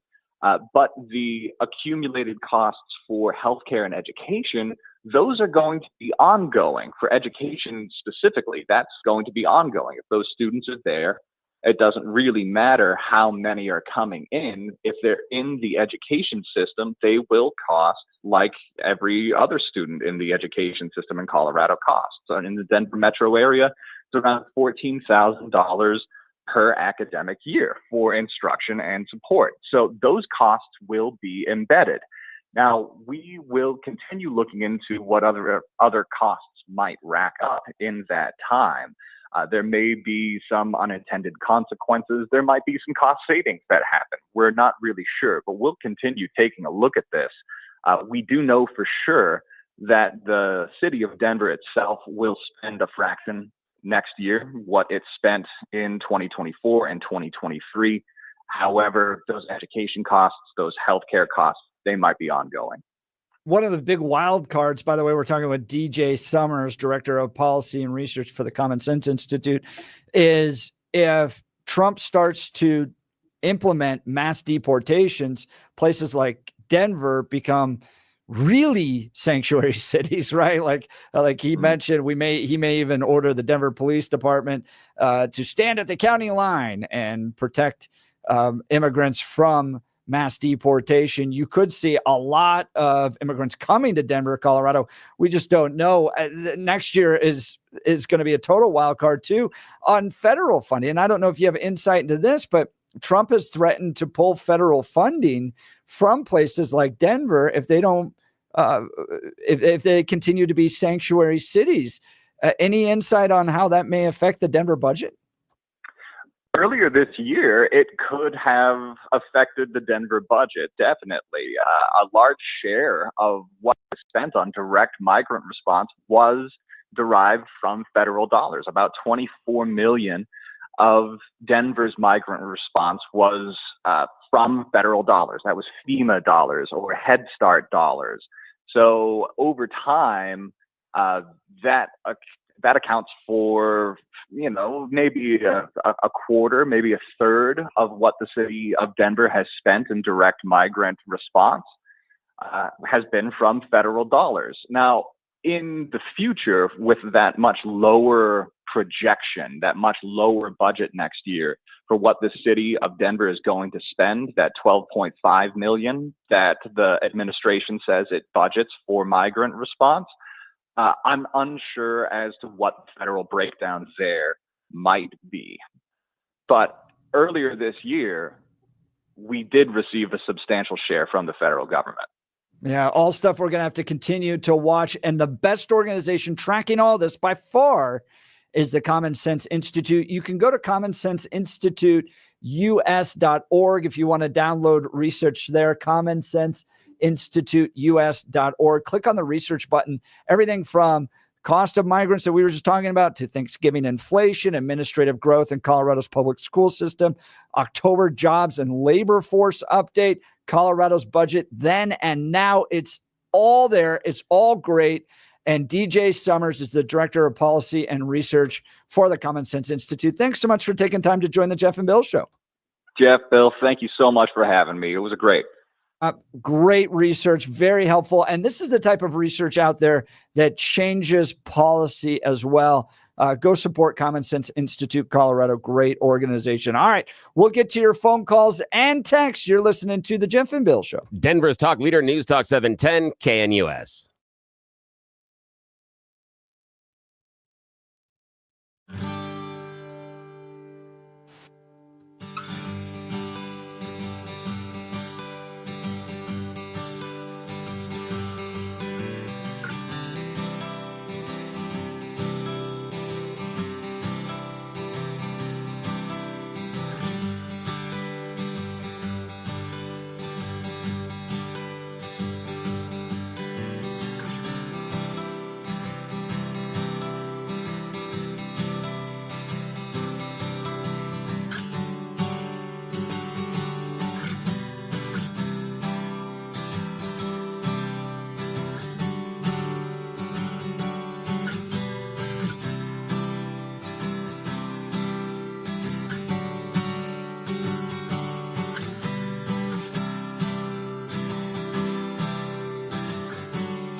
gosh, gut punch conversation with DJ Summers. The city of Denver spending $365 million on the 40,000 illegal immigrants that came here. That includes healthcare, education, policing, housing, food assistance, all of it.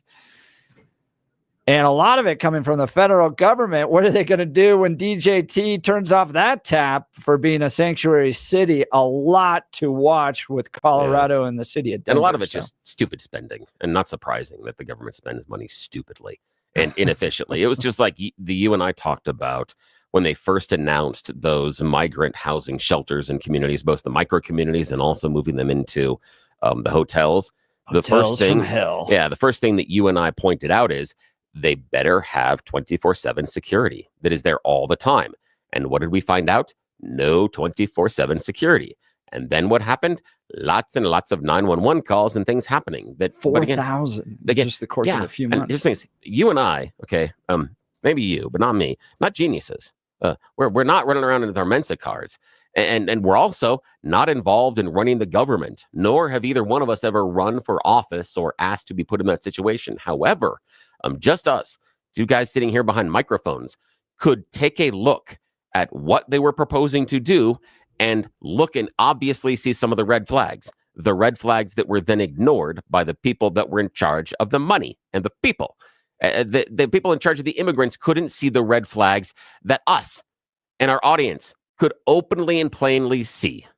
So again, we don't get to make the decisions, though. Let's go to the phone lines. By the way, phone lines are open. If you want to give us a call, 303-696-1971. 303-696-1971. Dee Dee, Evergreen. Good morning, Dee Dee. Morning.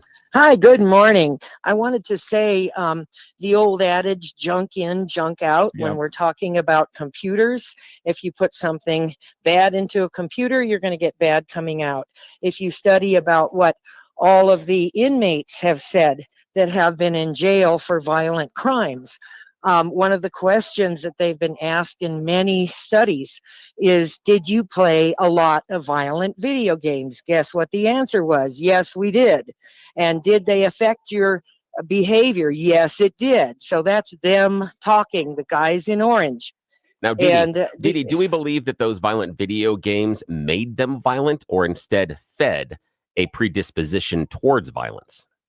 There aren't cookie cutter people, as we know. So what we do know is that everybody's behavior is affected by how much desensitizing they get to violent video games or watching pornography. There's a reason why God says in the Bible, think on these things, when he's talking about whatever things are holy, whatever things are just, whatever things are true of a good report. Yeah, Didi, I got a question. I have a question for you there. And if it is the influence of the violent video games and the violent media, can you help me understand why societies like Japan don't have the same outbursts of violence, despite playing more violent video games, spending more time with them, and having, in some cases, much more violent media, yet they don't have the same outbursts of violence that we have? If it is truly based on that, how come it doesn't exist there? Well, yeah. And I don't know, I haven't studied Japan, but what I will say, though, is that they have a totally different culture, and ingrained in them from toddlers is holding up your family name and holding your family honor. And you dare not desecrate your family name. Well, and one of the examples, but one of the examples on how destructive something can be to a young developing mind is social media. That's why they're now working to ban it. I think they banned it in Australia and New Zealand for anyone under the age of 16. We know this stuff affects kids. We know it affects them in a negative way, and people are waking up to it. Yeah, but we also have rating systems for both video games and also for movies. But the assumption is that it's because that can affect people. Also, you don't want them necessarily exposed to that over and over again. And I understand that. But the idea being that if it is truly the influence of the video games and the media, why don't we see that result elsewhere in society? Either we have to, and I'm talking about other societies across the planet. And so the problem with the idea, and this is what I'm going with, Didi, is I believe that pointing to violent TV shows, to violent video games, things like that, and talking about the desensitization, I believe basically is an excuse. It's an excuse to allow and let me finish it. Why? It's an excuse to allow the individual making bad choices. And the reason I say that is because we see these influences in other societies, but those societies do not make the same choices. So either we have to come to the conclusion, Dee, that American society is more violent and more dangerous. As a group, we in America are either, more mentally ill or more violent than the rest of the entire world. Well, hang on. Or it's not necessarily, or we're just more influenced by those video games, or maybe it's something else.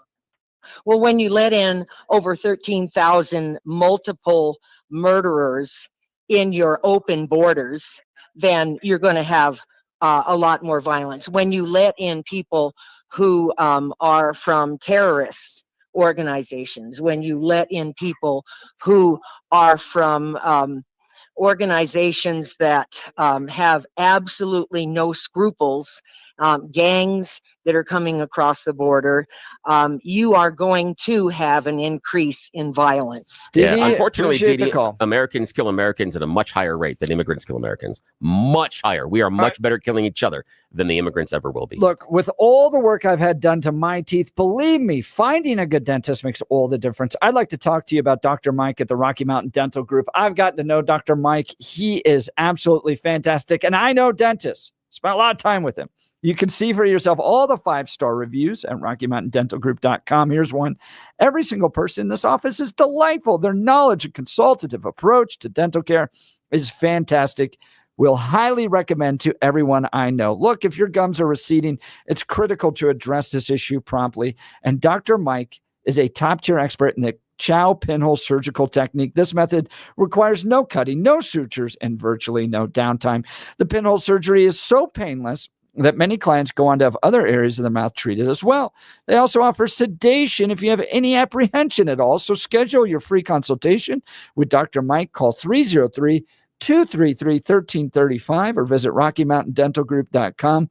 That's 303-233-1335. RockyMountainDentalGroup.com to book your free consultation today. Get all that good dental work done with Dr. Mike.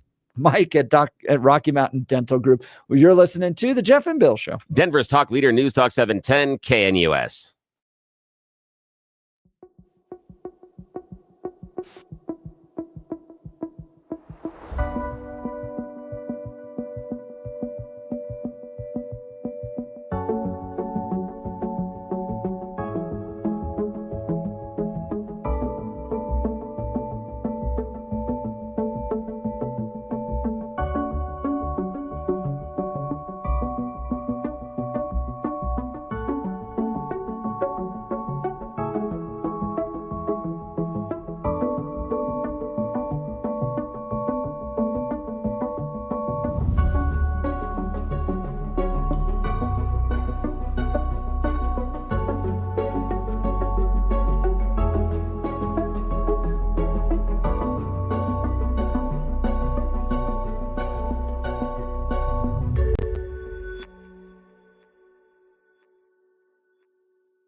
Welcome back to the Jeff and Bill.